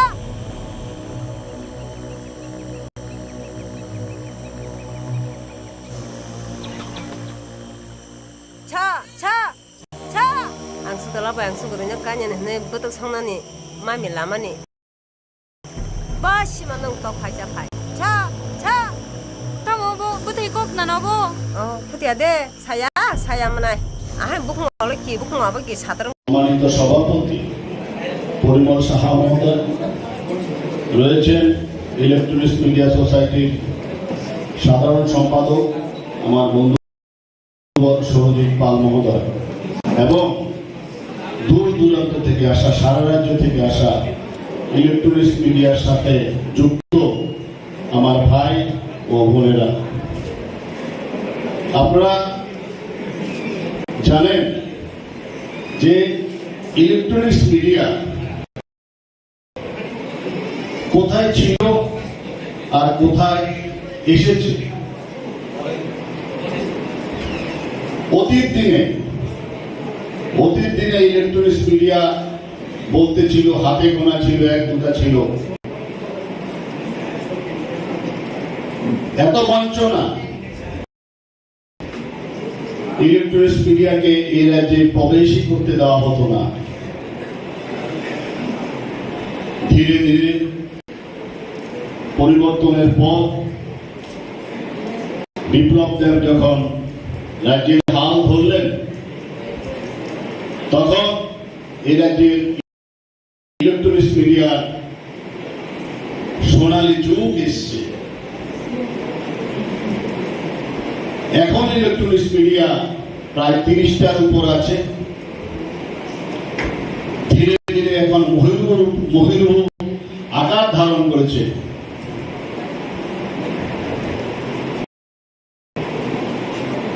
আমি স্বাগত জানাবো মাননীয় কেন্দ্রীয় মন্ত্রী প্রতিমা ভৌমিক মহোদয়কে।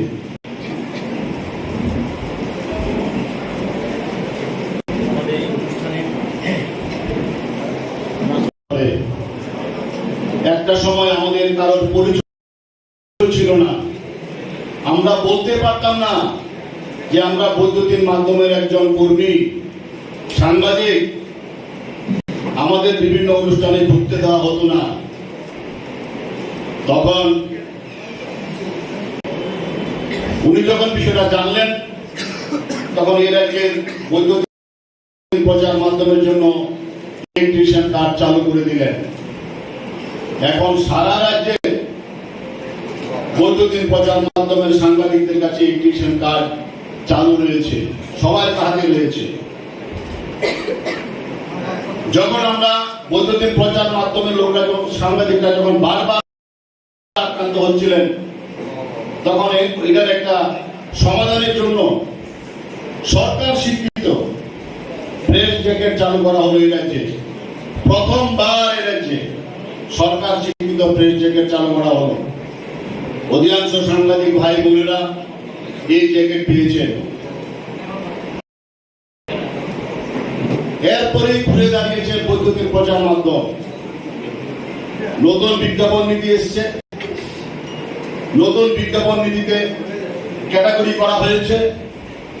নতুন বিজ্ঞাপন নীতি অনুযায়ী অধিকাংশ চ্যানেলকে অন্তর্ভুক্ত করা হয়েছে। রাজ্যের তথ্যমন্ত্রী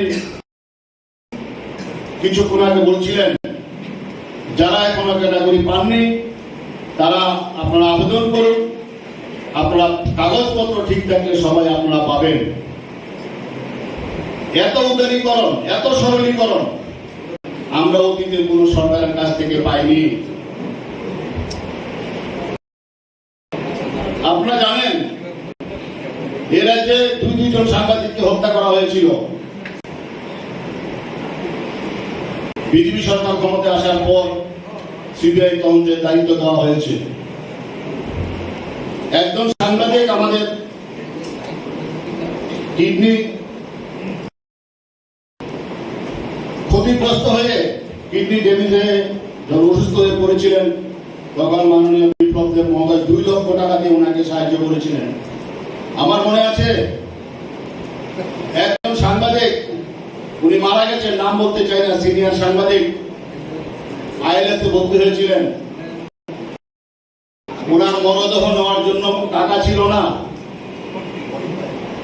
যারা বড় বড় কথা বলে তারা তখন একে একে হাসপাতাল থেকে সরে যাচ্ছিল, আমি দাঁড়িয়েছিলাম ওই সময়।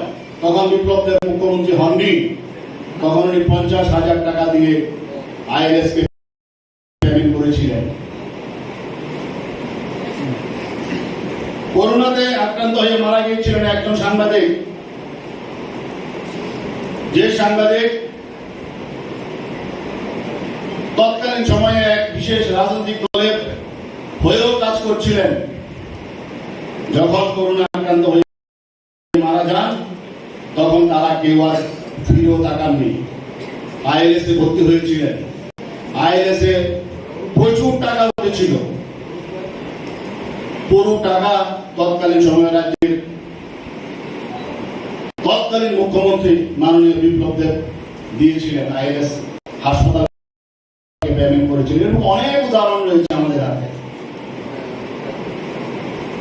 করোনার সময় ভ্যাকসিনেশন আমরা করিয়েছি 6 বার 7 বার। এখানে বসে আছেন রাজ্যের মাননীয় কেন্দ্রীয় মন্ত্রী প্রতিমা ভৌমিক মহোদয়, উনি মাস্ক স্যানিটাইজার নিয়ে ধর্মনগর থেকে শুরু করে বিলোনিয়া সব জায়গাতে উনি নিজে ছুটে গেছেন। একজন কেন্দ্রীয় মন্ত্রী পাবেন যিনি সাংবাদিকের কাছে মাস্ক নিয়ে যাচ্ছেন, স্যানিটাইজার নিয়ে যাচ্ছেন। আমাকে ডেকে নিয়ে স্যানিটাইজার মাস্ক দিয়েছেন। করোনার সময় সাংবাদিকদের বাঁচানোর জন্য, রক্ষা করার জন্য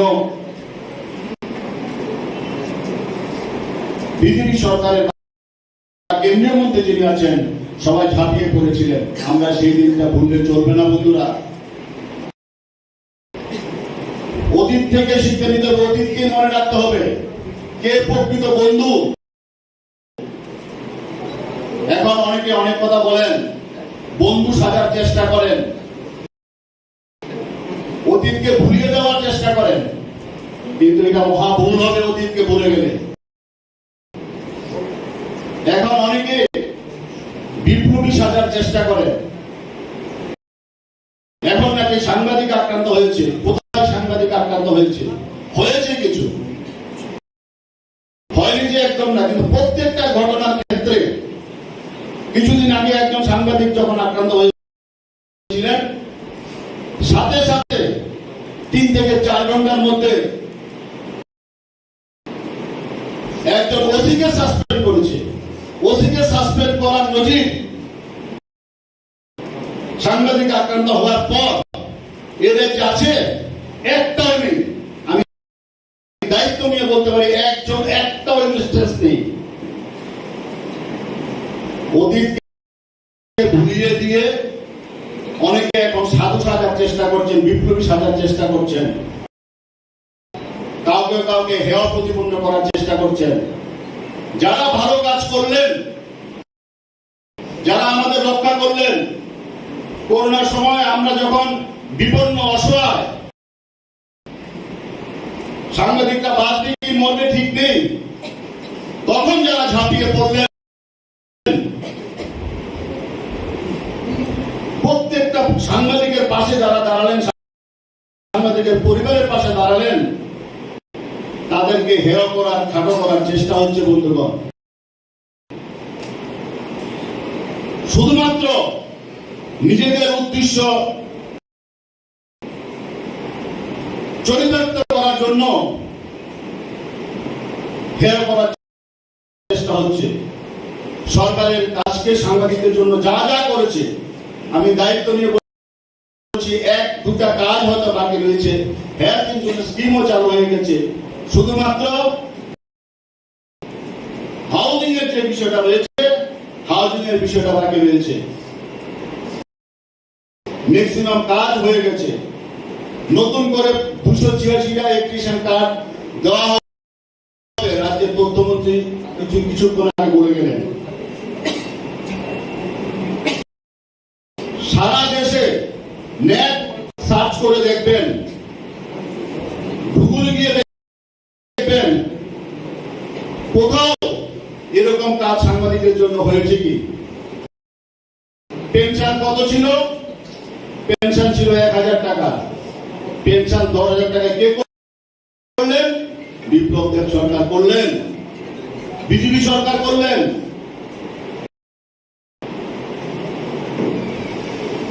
এত কাজ করার পরে যদি আমরা হেয় করি, ছোট করি ইচ্ছাকৃত ভাবে, ইতিহাস কখনই তাদের ক্ষমা করবে না। আমি তাই বন্ধু আপনাদের বলবো যে আমরা যারা সাংবাদিকতার কাজ করি, আমরা ভালো মন্দ জানি, অতীত বর্তমান ভবিষ্যৎ জানি। অতীত থেকে শিক্ষা নিয়ে, অতীতের অভিজ্ঞতাকে সঞ্চয় করে বর্তমানে পথ চলার পাশাপাশি ভবিষ্যতের সিদ্ধান্ত নেবেন। এই ক্ষেত্রে বিভ্রান্ত হওয়ার কোনো জায়গা নেই। প্রতিদিন বিভ্রান্ত করার চেষ্টা করছে, নিজের অভিজ্ঞতা দিয়ে মিলিয়ে নেবেন। আমি আমার বক্তব্য জার্নালিস্ট অ্যাসোসিয়েশনের দ্বারা আগরতলা প্রেস ক্লাবে আয়োজিত একদিবসীয় কার্যক্রমে মঞ্চ উপস্থিত ভারত সরকারের কেন্দ্রীয় প্রতিমন্ত্রী আদরণীয় মহোদয়া, Shri Pranab Sarkar, secretary Agartala press club, Shri Parimal Saha, president Tripura electronics media society, Shri Surajit Pal, secretary Tripura electronics media society, Shri Sebak Bhattacharya, vanguard electronics মিডিয়ার কর্ণধার, এই ইলেকট্রনিক্স মিডিয়া সোসাইটি রচনা করা হয়। আর পরবর্তী সময়ে ধাপে ধাপে তার গতি অগ্রগতি দুটাই হয়। আর পরবর্তী সময়ে ধীরে ধীরে নিজের অধিকার পাওয়ার যে স্বাদ, তার মধ্যে 20% যে ত্রিপুরা সরকারের কাছ থেকে অ্যাডভার্টাইজমেন্টের শেয়ার, তার উপলব্ধি, সঙ্গে সঙ্গে ক্যাটাগরি অ্যাক্রিডিটেশন কার্ড, যেটা মাত্র প্রিন্ট মিডিয়াকে দেওয়া হতো, ইলেকট্রনিক্স মিডিয়াকে দেওয়া হতো না। এই 3-4টি বড় কাজ হয়েছে।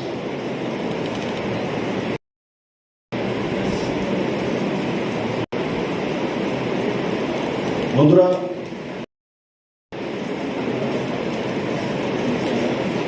এই নতুন সরকার আসার পর 2000 2018-তে যখন 25 বছর টানা কমিউনিস্টের সরকারের পর শূন্য থেকে সরকার আসলো, আমি বলতাম চাল চরিত্র চেহারা। লাস্ট যখন মাননীয় প্রধানমন্ত্রী জি ত্রিপুরাতে এসেছিলেন, তো গাড়িতে উঠে জিজ্ঞাসা করছিলেন যে ত্রিপুরার কি কি পরিবর্তন হয়েছে, কি কি করেছ আমাদের বলো, আর কোন কাজটা সবচেয়ে বড় কাজ হয়েছে আমাকে বলো। আমি বলেছি ত্রিপুরার সবচেয়ে বড় কাজ হয়েছে যেটা মানুষের চাল চরিত্র চেহারা ওয়ার্ক কালচার সেটা এসছে। তো বলছি কত পার্সেন্টেজ? আমি বললাম 65% আশপাশে। আসলে তো হচ্ছে। আজ অজয় ঘোষের মতো সাধারণ গরিব ঘরের এক ছেলে 12 দিতে পারেনি, মাধ্যমিক পাস করেছে, রাজস্থানে বোনের বাড়িতে যায়, ও সেখানে গিয়ে জুস কিভাবে বানানো বাবা শিখে গেছে। ভেজ পকোড়া আর নন ভেজ পকোড়া যাই হোক, চিংড়ি পকোড়া সেখান থেকে বানানো শিখেছে। শিখে এসে এখানে আগরতলায় ইস্কন টেম্পল অপোজিটে স্টল লাগিয়ে জুস বিক্রি করছে। আর যদি 25 বছর টানা সরকার থাকতো, এই ছেলে হয়তো বা কোন রাজনৈতিক দলের লাইনে মুর্দাবাদ জিন্দাবাদ বলতে বলতে তার 5 বছর শেষ হয়ে যেত, 10 বছর শেষ হয়ে 5 স্টেশনে রাস্তার কোন জায়গায় কতবার ট্রাক হয়ে পড়ে থাকতে দেখা যায়। আজ সে लगभग 50,000 টাকা টোটাল পুঁজি লাগিয়েছে তার মধ্যে। আমি জিজ্ঞাসা করেছি কতদিন হয়েছে দিয়েছো দোকানটা? বলে 15 দিন হয়েছে। কত টাকা রোজগার করো? বলে দিনে 6 থেকে 700 টাকা নেট প্রফিট। মাত্র শুরুয়াত, 15 ডেজ। সবাই জানো না এই জায়গাটা। যখন তার জানকারি হবে তো কাস্টমার আসবে, তার দোকান থেকে খাবে। আজকে 600-700 টাকা দিয়ে 700 টাকা ইনকাম করে, মানে 20,000 টাকা 21,000 টাকা মাসে সে ইনকাম করে। 50,000 টাকা পুঁজি লাগিয়ে এর চাইতে বড় ইনকাম কি হতে পারে? ত্রিপুরাতে পরিবর্তন হয়েছে চাল চরিত্রের চেহারা। যখন বিশাল ভেতরে গ্রামের মধ্যে একটা ছেলে পানের দোকান দিয়ে বসে গেছে, তার পুঁজি কত? বলে পঞ্চায়েত থেকে আমি 15,000 টাকা সাবসিডাইজ লোন নিয়েছি, পঞ্চায়েত দিয়েছে। রোজগার কত করে? 15,000 টাকা পুঁজি লাগিয়ে 14,000 টাকা মাসে রোজগার করে। আমার কোন ইলেকট্রিক মিডিয়ার বন্ধুরা পারবে এত রোজগার করতে? 15,000 টাকা পুঁজি 14,000 টাকা রোজগার করে পান দোকান দিয়ে। যদি কমিউনিস্টের সরকার থাকতো, করোনা ব্যবস্থা থাকতো, তাহলে ওই ছেলেকে বলতো বিয়ে চাকরি দেবো, ঘুরতে থাকতে। আজ তার ছেলে, তার পত্নী আমার সামনে এসে দাঁড়িয়ে গেছে, ছেলেকে কনভেন্ট স্কুলের মধ্যে পড়ায়। সেসব স্কুলের কথা পড়ার অধিকার কার? সে কোন অফিসার ছেলে, কোন প্রতিষ্ঠিত ব্যক্তি আর্থিকভাবে করলাম। আজ এই পান দোকানের ছেলেও ইংলিশ মিডিয়াম স্কুলে পড়তে পারে। বেকার শব্দটা ত্রিপুরা থেকে অনেকটাই চলে গেছে। আগে কোনো কিছু হলে মেয়ে ছেলে এমএ পাস করে গেছে, এমএ করেছে, পিএইচডি করে নিয়েছে, এমবিবিএস এমডি করে নিয়েছে, বাড়িতে দুটা ছেলে একটা মেয়ে আছে, মেয়েটা অথবা ইংলিশে এমন করে আছে। যখন মেয়েটা পড়াশোনা করে তখন কেউ যদি এসে বাবাকে জিজ্ঞাসা করে আপনার মেয়ে কোথায় আছে, বলে ইউনিভার্সিটিতে পড়াশোনা করে। পড়াশোনা কমপ্লিট করে মেয়ে যখন বাড়িতে এসছে, তখন বাবাকে যদি কেউ জিজ্ঞাসা করে আপনার মেয়ে কি করে, বাবা বলে আমার মেয়ে তো বেকার। এই শব্দটা ত্রিপুরাতে কে আবিষ্কার করে? আরে এমএ পাস করা কোনো মেয়ে বেকার কিভাবে হতে পারে? কে সে আবিষ্কার করলো বেকার শব্দ? কে ত্রিপুরাতে ছিল এই শব্দ রাজন্য যুগে? ত্রিপুরার ইতিহাস বলে বেকার শব্দ ছিল? বেরোজগার হতে পারে, বেকার কিভাবে হতে পারে? আমরা বেকার তাকে বলি যদি কোনো মানুষ অসফল হয়। আরে বেকার লোক, একটা এমএ পাস মেয়েকে, এমবিবিএস এমডি করা ছেলেকে, একটা জার্নালিস্ট মাস কমিউনিকেশন করা ছেলেকে বেকার কিভাবে বলে? তার পরিবর্তন হয়েছে।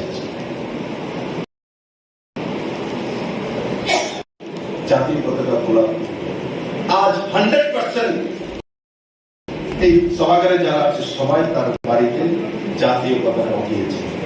পরিবর্তন হয়,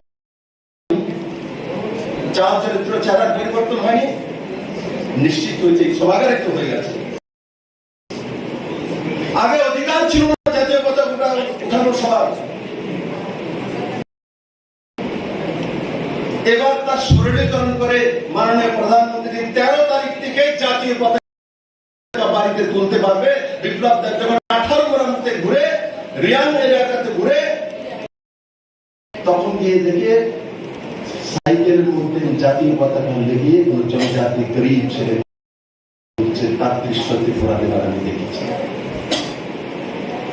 একটা রাষ্ট্রকে এগিয়ে নিয়ে যেতে প্রধান মূল মন্ত্র কি? স্বনির্ভর মানসিকতা।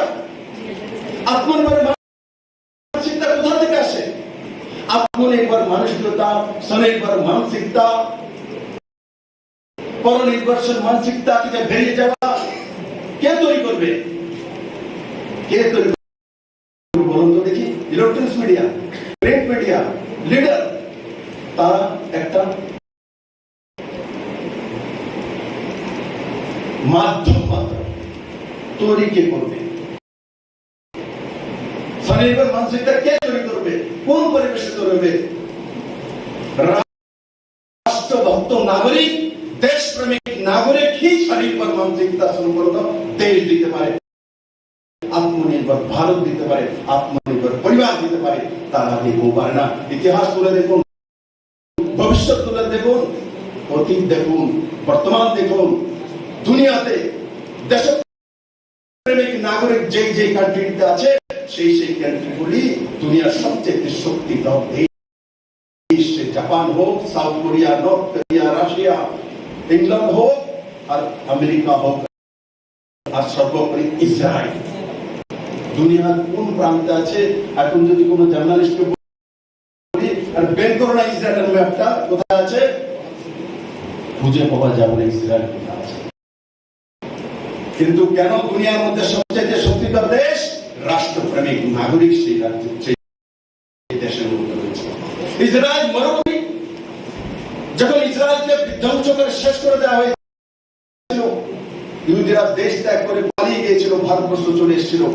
কিন্তু যখন আবার শক্তি সঞ্চয় করেছে, সঞ্চয় করে রাষ্ট্রসংঘের সামনে দাবি রেখেছে আমাদের সেই মাতৃভূমি লাগবে। কেউ কেউ বলেছিল আরে সেই মরুভূমিতে যে গিয়ে কি লাভ হবে, তোমাদেরকে সুজলাং সুফলাং যেখানে ভালো জমি আছে সেই জায়গা দিয়ে দেবো। ইসরায়েলিরা মানেনি। ইসরায়েল বলেছে যেখানে জন্ম হয়েছে বালু হোক সেখানেই যাবো, সেখানেই থাকবো। আজ দুনিয়াকে দেখিয়ে দিয়েছেন ইসরায়েলিরা যে এরা সবচেয়ে শক্তিধর দেশ। কি কারণে করতে পেরেছে? রাষ্ট্রপ্রেম। মাননীয় প্রধানমন্ত্রী দিনরাত সেটাই করে, make in India, made in India. এগুলো কি? রাষ্ট্রপ্রেম। আজ ডিফেন্সে 21% যে খরচা আমাদের বাইরে চলে যেত সেটা কমিয়ে এনেছে মাননীয় প্রধানমন্ত্রী। প্রায় 50,000 কোটি টাকা সেভ করেছে, যেটা চলে যেত বাইরের দেশের মধ্যে। আজ দেশীয় কায়দায় ভারতবর্ষের ডিফেন্সের যে সরঞ্জাম তৈরি হয় তার ব্যবস্থা করেছেন নরেন্দ্র ভাই মোদী। আজকে 13,000 কোটি টাকার ডিফেন্স সামগ্রী আমরা বাইরের দেশে বিক্রি করি, তার নাম নরেন্দ্র ভাই মোদী।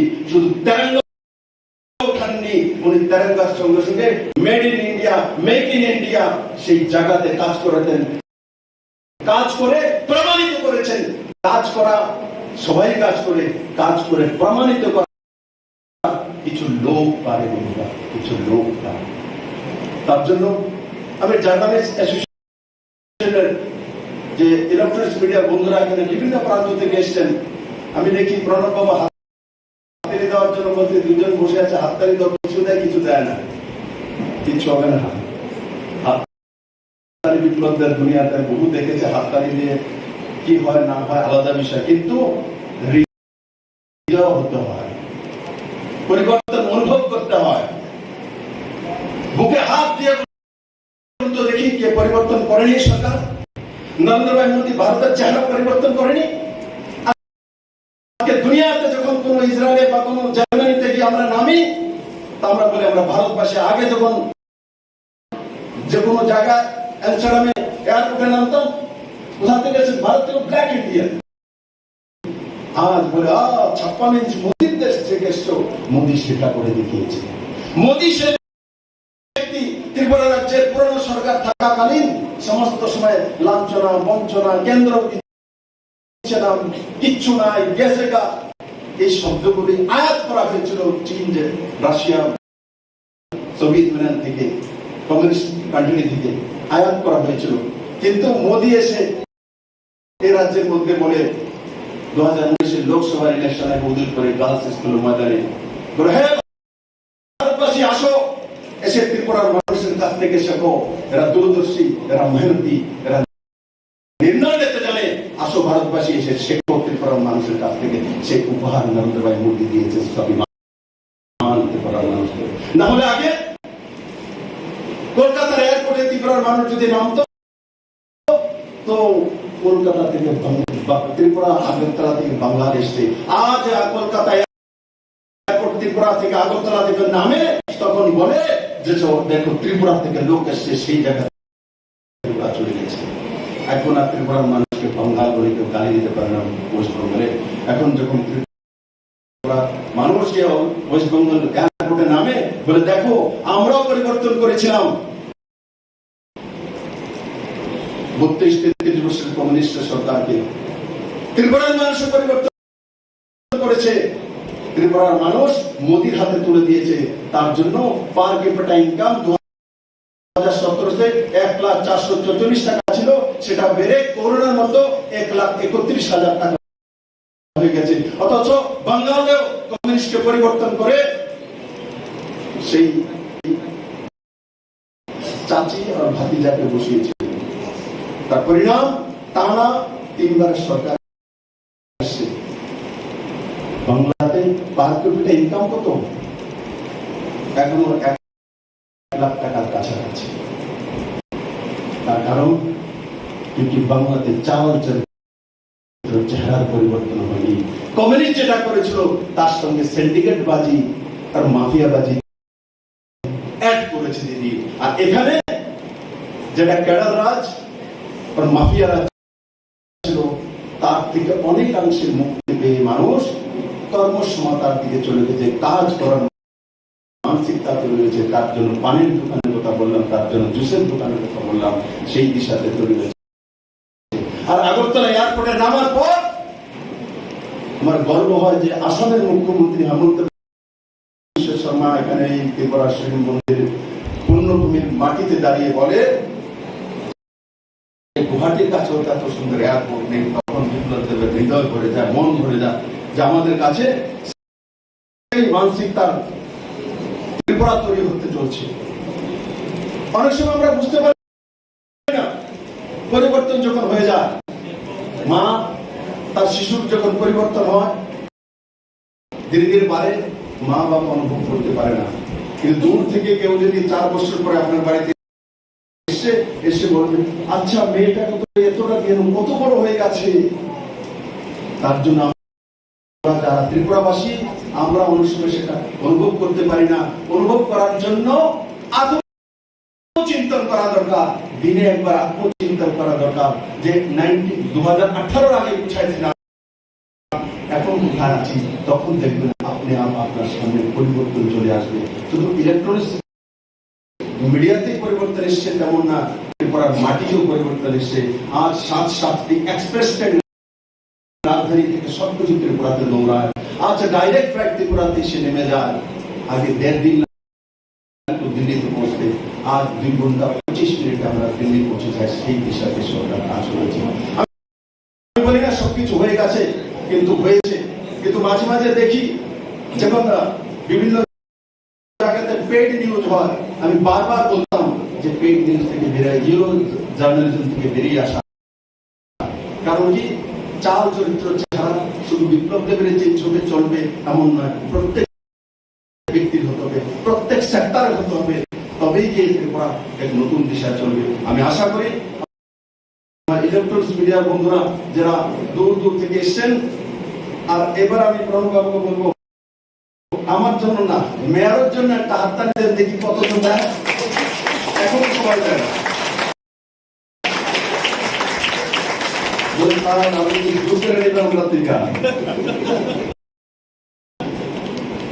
দেখো, জোর করে নেওয়ার মধ্যে 2টা বিষয় আছে। মার কাছ থেকে জোর করে শিশু নেয়, সন্তান নেয়, তার মধ্যে তাকে জোর করে বলে না, তাকে আবদার বলে।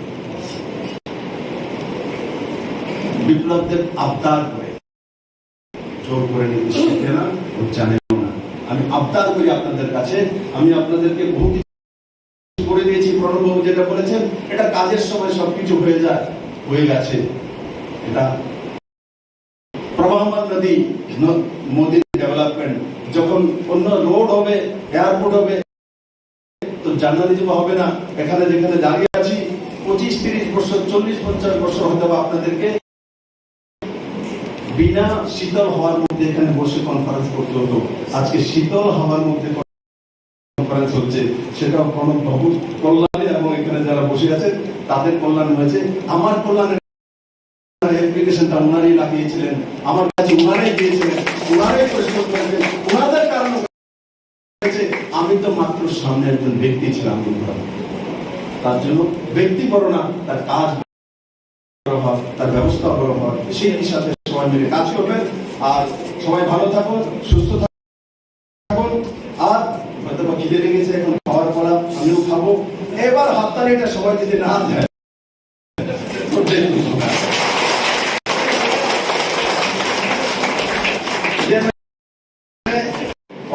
নিজের জীবন সুন্দর হোক, পরিবারকে সবাইকে নিয়ে সুন্দর ত্রিপুরা করুন, সুন্দর মানসিকতা রাখুন, পজিটিভিটি রাখুন। দুনিয়া আপনার সামনে হেরে যাবে, দুনিয়া আপনার সামনে চলে যাবে। নেগেটিভিটি রাখলে সবচেয়ে আগে হার আপনার হবে, পজিটিভিটি রাখলে দুনিয়া আপনার সামনে হেরে যাবে। সেই মানসিকতা কাজ করুন। সবাইকে অনেক অনেক ধন্যবাদ। জয় হিন্দ, ভারত মাতা কি জয়।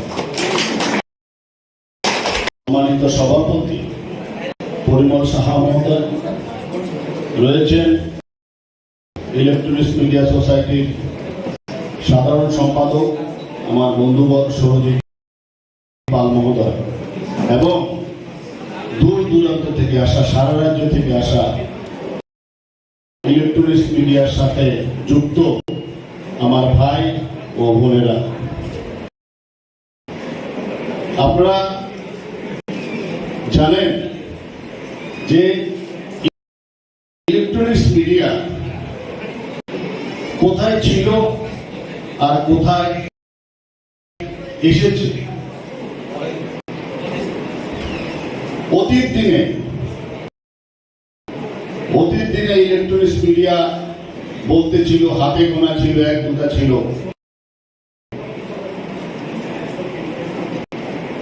এত বঞ্চনা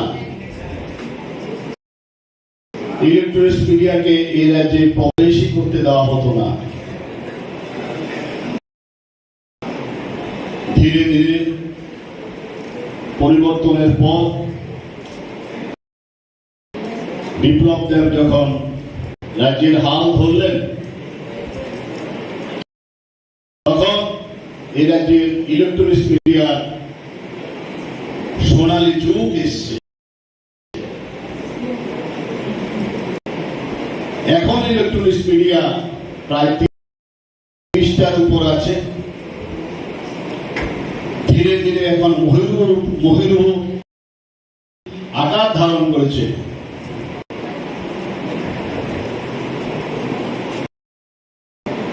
আমি স্বাগত জানাবো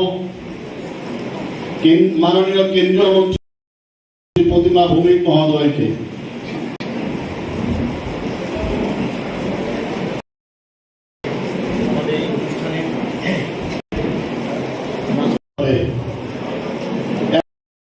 একটা সময় আমাদের কারোর পরিচয় ছিল না, আমরা বলতে পারতাম না যে আমরা বৈদ্যুতিন মাধ্যমের একজন কর্মী, সাংবাদিক। আমাদের বিভিন্ন অনুষ্ঠানে ঢুকতে দেওয়া হতো না। তখন উনি যখন বিষয়টা জানলেন, তখন এর রাজ্যের বৈদ্যুতিন প্রচার মাধ্যমের জন্য ইলেকট্রিশিয়ান কার্ড চালু করে দিলেন। এখন সারা রাজ্যে বৈদ্যুতিন প্রচার মাধ্যমের সাংবাদিকদের কাছে ইলেকট্রিশিয়ান কার্ড চালু রয়েছে, সবার হাতে রয়েছে। যখন আমরা বৈদ্যুতিন প্রচার মাধ্যমের সাংবাদিকরা যখন বারবার আক্রান্ত হচ্ছিলেন, তখন এটার একটা সমাধানের জন্য সরকার স্বীকৃত প্রেস জ্যাকেট চালু করা হলো এই রাজ্যে। প্রথমবার এই রাজ্যে সরকার স্বীকৃত প্রেস জ্যাকেট চালু করা হলো। অধিকাংশ সাংবাদিক ভাই বোনেরা এই জ্যাকেট পেয়েছেন। এরপরেই ঘুরে দাঁড়িয়েছে বৈদ্যুতিন প্রচার মাধ্যম। নতুন বিজ্ঞাপন নীতি এসেছে। নতুন বিজ্ঞাপন নীতিতে ক্যাটাগরি করা হয়েছে। নতুন বিজ্ঞাপন নীতি অনুযায়ী অধিকাংশ চ্যানেলকে অন্তর্ভুক্ত করা হয়েছে। রাজ্যের তথ্যমন্ত্রী কিছুক্ষণ আগে বলছিলেন, যারা এখনো ক্যাটাগরি পাননি তারা আপনারা আবেদন করুন, আপনারা কাগজপত্র ঠিক থাকলে সবাই আপনারা পাবেন। এত উদারীকরণ, এত সরলীকরণ আমরা অতীতে কোন সরকারের কাছ থেকে পাইনি। আপনারা জানেন এ রাজ্যে দুজন সাংবাদিককে হত্যা করা হয়েছিল। বিজেপি সরকার ক্ষমতায় আসার পর সিবিআই তদন্তের দায়িত্ব দেওয়া হয়েছে। একজন সাংবাদিক আমাদের কিডনি ক্ষতিগ্রস্ত হয়ে কিডনি ড্যামেজ হয়ে পড়েছিলেন, তখন মাননীয় বিপ্লব দেব মহোদয় 2 লক্ষ টাকা দিয়ে ওনাকে সাহায্য করেছিলেন। আমার মনে আছে একজন সাংবাদিক, উনি মারা গেছেন, নাম বলতে চাই না, সিনিয়র সাংবাদিক, আইএলএস এ ভর্তি হয়েছিলেন। ওনার মরদেহ নেওয়ার জন্য টাকা ছিল না। যারা বড় বড় কথা বলে তারা তখন হাসপাতাল থেকে সরে যাচ্ছিল, আমি দাঁড়িয়েছিলাম ওই সময়।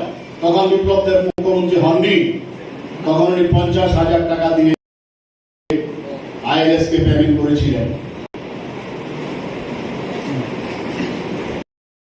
করোনাতে আক্রান্ত হয়ে মারা গিয়েছিলেন একজন সাংবাদিক। যে সাংবাদিক তৎকালীন সময়ে এক বিশেষ রাজনৈতিক দলের হয়েও কাজ করছিলেন, যখন করোনা আক্রান্ত হয়ে মারা যান তখন তারা কেউ আর ফিরেও তাকাননি। আইএলএস এ ভর্তি হয়েছিলেন। আইএলএস এ প্রচুর টাকা উঠেছিল। পুরো টাকা তৎকালীন সময় রাজ্যে তৎকালীন মুখ্যমন্ত্রী মাননীয় বিপ্লব দেব দিয়েছিলেন। আইএস হাসপাতালকে পেমেন্ট করেছিল, এবং অনেক উদাহরণ রয়েছে আমাদের হাতে। করোনার সময় ভ্যাকসিনেশন আমরা করিয়েছি 6বার 7বার। এখানে বসে আছেন রাজ্যের মাননীয় কেন্দ্রীয় মন্ত্রী পদ্মভূমি মহোদয়, উনি মাস্ক স্যানিটাইজার নিয়ে ধর্মনগর থেকে শুরু করে বিলোনিয়া সব জায়গাতে উনি নিজে ছুটে গেছেন। একজন কেন্দ্রীয় মন্ত্রী পাবেন যিনি সাংবাদিকের কাছে মাস্ক নিয়ে যাচ্ছেন, স্যানিটাইজার নিয়ে যাচ্ছেন, আমাকে ডেকে নিয়ে স্যানিটাইজার মাস্ক দিয়েছেন। করোনার সময় সাংবাদিকদের বাঁচানোর জন্য, রক্ষা করার জন্য বিজেপি সরকার বা কেন্দ্রীয় মন্ত্রী যিনি আছেন সবাই ঝাঁপিয়ে পড়েছিলেন। আমরা সেই দিনটা ভুললে চলবে না বন্ধুরা। অতীত থেকে শিক্ষা নিতে হবে, অতীতকে মনে রাখতে হবে কে প্রকৃত বন্ধু। এখন অনেকে অনেক কথা বলেন, বন্ধু সাজার চেষ্টা করেন, অতীতকে ভুলিয়ে দেওয়ার চেষ্টা করেন, কিন্তু এটা মহা ভুল হবে অতীতকে ভুলে গেলে। এখন অনেকে বিপ্লবী সাজার চেষ্টা করে। এখন নাকি সাংবাদিক আক্রান্ত হয়েছে, কোথায় সাংবাদিক আক্রান্ত হয়েছে? হয়েছে কিছু, হয়নি যে একদম না, কিন্তু প্রত্যেকটা ঘটনার ক্ষেত্রে কিছুদিন আগে একজন সাংবাদিক যখন আক্রান্ত হয়েছিলেন, সাথে সাথে 3 থেকে 4 ঘন্টার মধ্যে একজন ওসিকে সাসপেন্ড করেছে। ওসিকে সাসপেন্ড করার নজির সাংবাদিক আক্রান্ত হওয়ার পর এদের আছে একটাও নেই। আমি দায়িত্ব নিয়ে বলতে পারি একটাও ইনস্টেন্স নেই। অতীতকে ভুলিয়ে দিয়ে অনেকে এখন সাধু সাজার চেষ্টা করছেন, বিপ্লবী সাজার চেষ্টা করছেন, কাউকে কাউকে হেয় প্রতিপন্ন করার চেষ্টা করছেন। যারা ভালো কাজ করলেন, যারা আমাদের রক্ষা করলেন, করোনার সময় আমরা যখন বিপন্ন অসহায়, সাংবাদিকটা বাঁচবে কি মরবে ঠিক নেই, তখন যারা ঝাঁপিয়ে পড়লেন, প্রত্যেকটা সাংবাদিকের পাশে যারা দাঁড়ালেন, সাংবাদিকের পরিবারের পাশে দাঁড়ালেন, তাদেরকে হেয় করার, খাটো করার চেষ্টা হচ্ছে বন্ধুগণ। শুধুমাত্র নিজেদের উদ্দেশ্য চরিতার্থ করার জন্য হেয় করার চেষ্টা হচ্ছে। সরকারের কাজকে সাংবাদিকদের জন্য যা যা করেছে, আমি দায়িত্ব নিয়ে বলছি, 1-2টা কাজ হয়তো বাকি রয়েছে, হেলথ ইন্স্যুরেন্স স্কিমও চালু হয়ে গেছে। শুধুমাত্র হাউজিং এর যে বিষয়টা রয়েছে, হাউজিং এর বিষয়টা বাকি রয়েছে। ম্যাক্সিমাম কাজ হয়ে গেছে। নতুন করে 286টা ইলেকট্রিশিয়ান কার্ড দেওয়া হবে, রাজ্যের তথ্যমন্ত্রী কিছুক্ষণ আগে বলে গেলেন।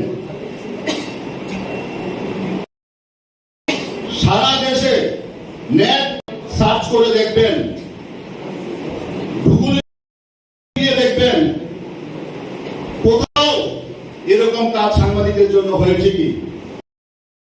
পেনশন কত ছিল? পেনশন ছিল 1000 টাকা। পেনশন 10,000 টাকা কে করলেন? বিপ্লব দেব সরকার করলেন, বিজেপি সরকার করলেন।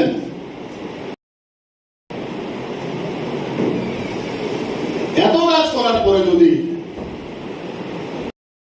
কাউকে যদি আমরা হেয় করি, ছোট করি ইচ্ছাকৃত ভাবে, ইতিহাস কখনই তাদের ক্ষমা করবে না। আমি তাই বন্ধু আপনাদের বলবো যে আমরা যারা সাংবাদিকতার কাজ করি, আমরা ভালো মন্দ জানি, অতীত বর্তমান ভবিষ্যৎ জানি। অতীত থেকে শিক্ষা নিয়ে, অতীতের অভিজ্ঞতাকে সঞ্চয় করে বর্তমানে পথ চলার পাশাপাশি ভবিষ্যতের সিদ্ধান্ত নেবেন। এই ক্ষেত্রে বিভ্রান্ত হওয়ার কোনো জায়গা নেই। প্রতিদিন বিভ্রান্ত করার চেষ্টা করছে, নিজের অভিজ্ঞতা দিয়ে মিলিয়ে নেবেন বন্ধুরা। আমি আমার বক্তব্য জার্নালিস্ট অ্যাসোসিয়েশনের দ্বারা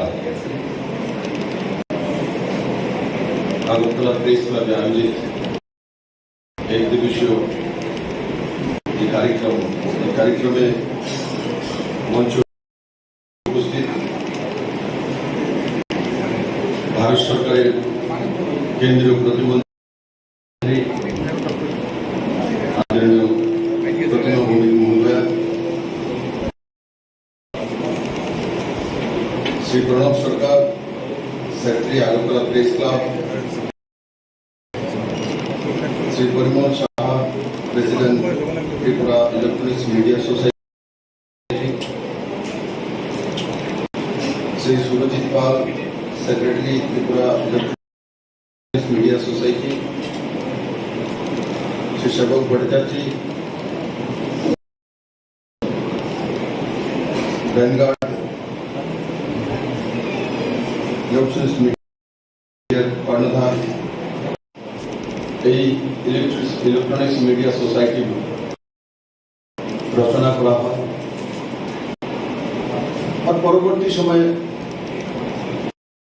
ধাপে ধাপে তার গতি অগ্রগতি দুটাই হয়। পরবর্তী সময়ে ধীরে ধীরে নিজের অধিকার পাওয়ার যে স্বাদ, তার মধ্যে 25% যে ত্রিপুরা সরকারের কাছ থেকে অ্যাডভার্টাইজমেন্টের শেয়ার, তার উপলব্ধি, সঙ্গে সঙ্গে ক্যাটাগরি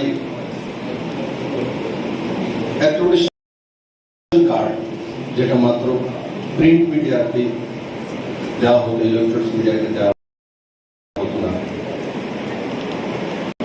এই 3-4টি বড় কাজ হয়েছে।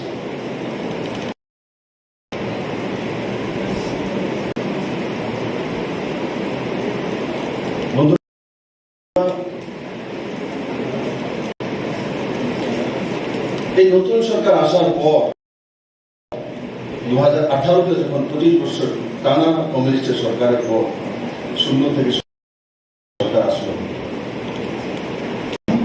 আমি বলতাম চাল চরিত্র চেহারা। লাস্ট যখন মাননীয় প্রধানমন্ত্রী যে ত্রিপুরাতে এসেছিলেন, তো গাড়িতে উঠে আপনি জিজ্ঞাসা করছিলেন যে ত্রিপুরার কি কি পরিবর্তন হয়েছে, কি কি করেছ আমাদেরকে বলো, কোন কাজটা সবচেয়ে বড় কাজ হয়েছে আমাকে বলো। আমি ওনাকে বলেছি ত্রিপুরার সবচেয়ে বড় কাজ হয়েছে যেটা মানুষের চাল চরিত্র চেহারা, ওয়ার্ক কালচার, সেটা এসছে। তো বলছে কত পার্সেন্ট? আমি বললাম 65% আশপাশে।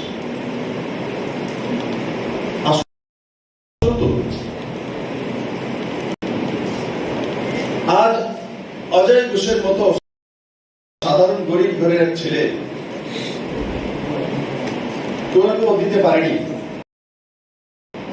মাধ্যমিক পাস করেছে, রাজস্থানে বোনের বাড়িতে যায়, ও সেখানে গিয়ে জুস কিভাবে বানানো বাবা শিখে গেছে। ভেজ পকোড়া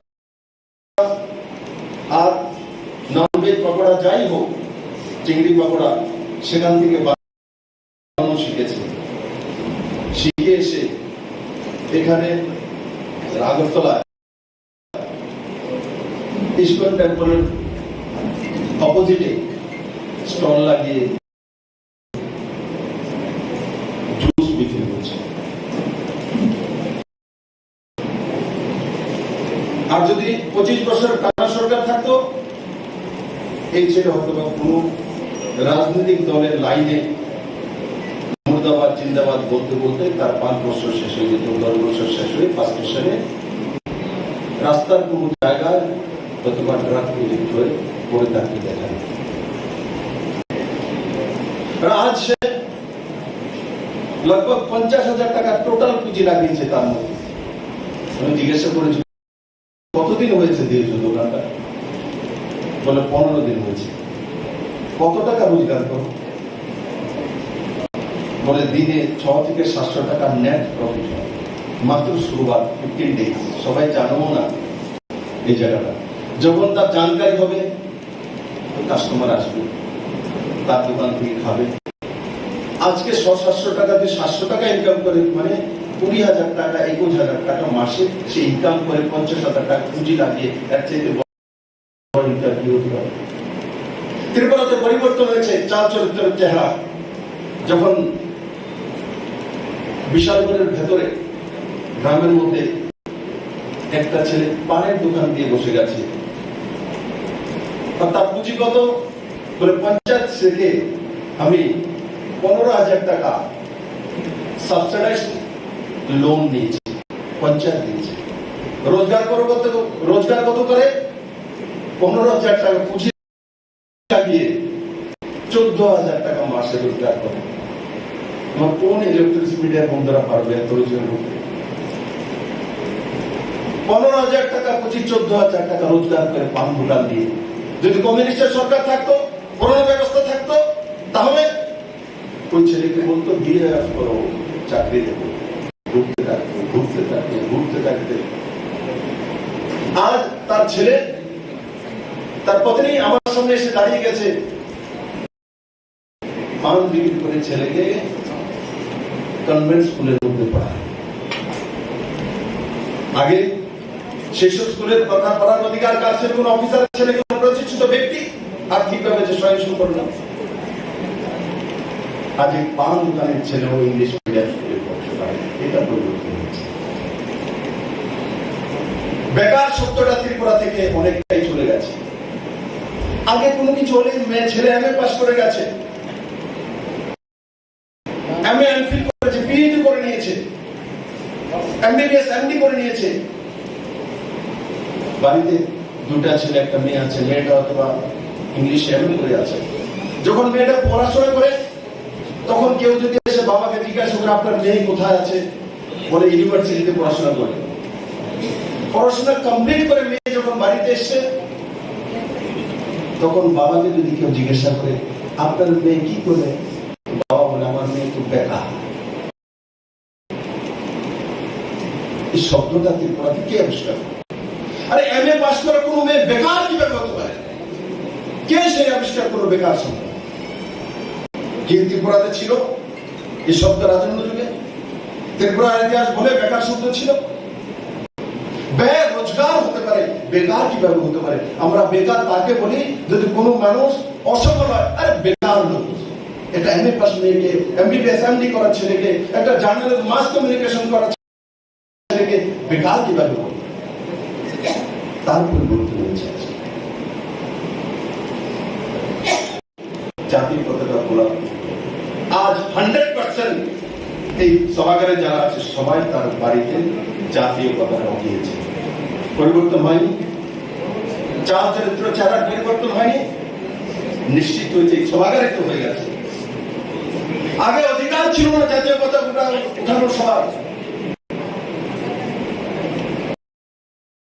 এবার তার সরলীকরণ করে মাননীয় প্রধানমন্ত্রী 13 তারিখ থেকে জাতীয় পতাকা বাড়িতে তুলতে পারবে।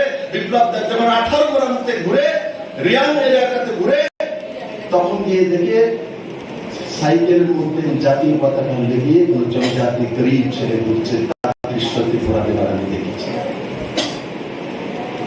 একটা রাষ্ট্রকে এগিয়ে নিয়ে যেতে হলে প্রধান মূল মন্ত্র কি? স্বনির্ভর মানসিকতা। আত্মনির্ভর মানসিকতা কোথা থেকে আসে? আত্মনির্ভর মানসিকতা, স্বনির্ভর মানসিকতা, পরনির্ভরশীল মানসিকতা থেকে বেরিয়ে যাওয়া কে তৈরি করবে? কে তৈরি করবে বলুন তো দেখি? Electronics media, print media, leader, তারা একটা মাধ্যম মাত্র। তৈরি কে করবে? স্বনির্ভর মানসিকতা কে তৈরি করবে? কোন পরিবেশে তৈরি হবে? রাষ্ট্রভক্ত নাগরিক, দেশপ্রেমিক नागरिक ही शरीर पर मानसिकता शुरू कर दो देश দিতে পারে আত্মনির্ভর ভারত দিতে পারে আত্মনির্ভর পরিবার দিতে পারে তার আগে কেউ পারে না ইতিহাস তুলে দেখুন ভবিষ্যৎ তুলে দেখুন অতীত দেখুন বর্তমান দেখুন দুনিয়াতে দেশপ্রেমিক নাগরিক যে যে কান্ট্রিতে আছে সেই কান্ট্রিগুলি দুনিয়ার সবচেয়ে শক্তিধর দেশ জাপান হোক south Korea north Korea Russia England হোক আর আমেরিকা হোক আর সর্বোপরি ইসরায়েল দুনিয়ার কোন প্রান্তে আছে এখন যদি কোনো জার্নালিস্টকে বলি আর বের করো না ইসরায়েলের ম্যাপটা কোথায় আছে খুঁজে পাওয়া যাবে না ইসরায়েল কোথায় আছে কিন্তু কেন দুনিয়ার মধ্যে সবচেয়ে শক্তিধর দেশ রাষ্ট্রপ্রেমিক নাগরিক সেই দেশের মধ্যে রয়েছে ইসরায়েল মরুভূমি যখন ইসরায়েলকে ধ্বংস করে শেষ করে দেওয়া হয়েছিল ইহুদিরা দেশ ত্যাগ করে পালিয়ে গিয়েছিল ভারতবর্ষ চলে এসেছিল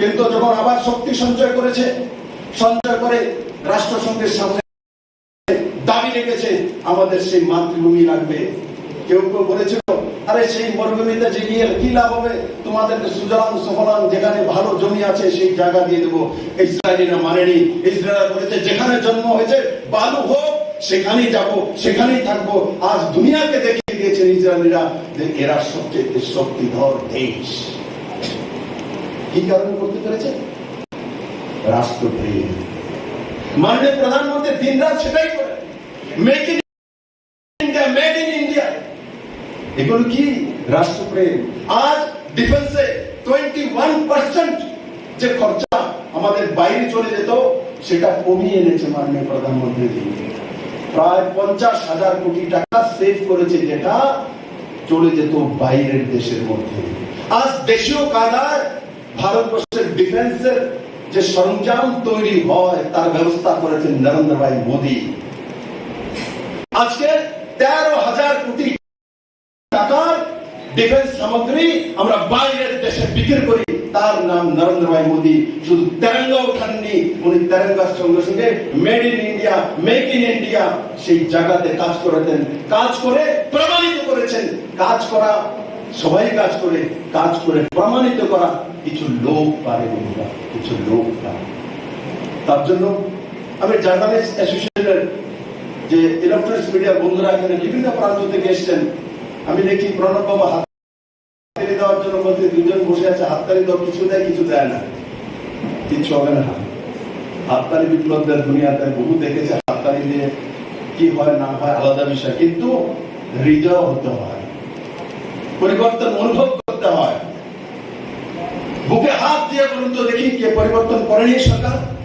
নরেন্দ্র ভাই মোদী ভারতের চেহারা পরিবর্তন করেনি আজকে দুনিয়াতে যখন কোন ইসরায়েলে বা কোন জার্মানিতে গিয়ে আমরা নামি তা আমরা বলি আমরা ভারতবাসী আগে যখন যে কোনো জায়গায় অ্যামস্টারডামে এয়ারপোর্টে নামতাম কোথা থেকে এসে ভারত তো ব্ল্যাক ইন্ডিয়ান আজ বলে 56 ইঞ্চ মোদীর দেশ থেকে এসছো মোদী সেটা করে দেখিয়েছে মোদী সে ব্যক্তি ত্রিপুরা রাজ্যের পুরনো সরকার থাকাকালীন সমস্ত সময় লাঞ্ছনা বঞ্চনা কেন্দ্র দিচ্ছে না কিচ্ছু নাই গেছে গা এই শব্দগুলি আয়াত করা হয়েছিল চীন যে রাশিয়া সোভিয়েত ইউনিয়ন থেকে কমিউনিস্ট কান্ট্রি থেকে আয়াত করা হয়েছিল কিন্তু মোদী এসে এই রাজ্যের মধ্যে বলে 2019 লোকসভার ইলেকশনে উদ্যোগ করে গার্লস স্কুলের ময়দানে বলে হ্যাঁ ভারতবাসী আসো এসে ত্রিপুরার মানুষের কাছ থেকে শেখো এরা দূরদর্শী এরা মেহনতি এরা নির্ণয় নিতে জানে আসো ভারতবাসী এসে শেখো ত্রিপুরার মানুষের কাছ থেকে সে উপহার নরেন্দ্র ভাই মোদী দিয়েছে স্বাভিমান ত্রিপুরার মানুষকে না হলে আগে কলকাতার এয়ারপোর্টে ত্রিপুরার মানুষ যদি নামতো তো কলকাতা থেকে ত্রিপুরা আগরতলা থেকে বাংলাদেশ থেকে আজ কলকাতা এয়ারপোর্ট ত্রিপুরা থেকে আগরতলা থেকে নামে তখন বলে যে দেখো ত্রিপুরা থেকে লোক এসছে সেই জায়গা ত্রিপুরা চলে গেছে এখন আর ত্রিপুরার মানুষকে বাঙ্গাল বলে কেউ গালি দিতে পারে না ওয়েস্টবেঙ্গলে এখন যখন ত্রিপুরা মানুষ যে ওয়েস্টবেঙ্গল এয়ারপোর্টে নামে বলে দেখো আমরাও পরিবর্তন করেছিলাম 32-33 বছরের কমিউনিস্ট সরকারকে ত্রিপুরার মানুষ পরিবর্তন করেছে ত্রিপুরার মানুষ মোদীর হাতে তুলে দিয়েছে তার জন্য পার ক্যাপিটা ইনকাম 2017 তে 1,444 টাকা ছিল সেটা বেড়ে করোনার মতো 1,31,000 টাকা হয়ে গেছে অথচ বাঙ্গালেও কমিউনিস্টকে পরিবর্তন করে সেই চাচি আর ভাতিজাকে বসিয়েছিল তার পরিণাম টানা 3 বারের সরকার এসছে। বাংলাতে পার ক্যাপিটা ইনকাম কত? এখনো 1 লাখ টাকার কাছাকাছি। তার কারণ বাংলাতে চাল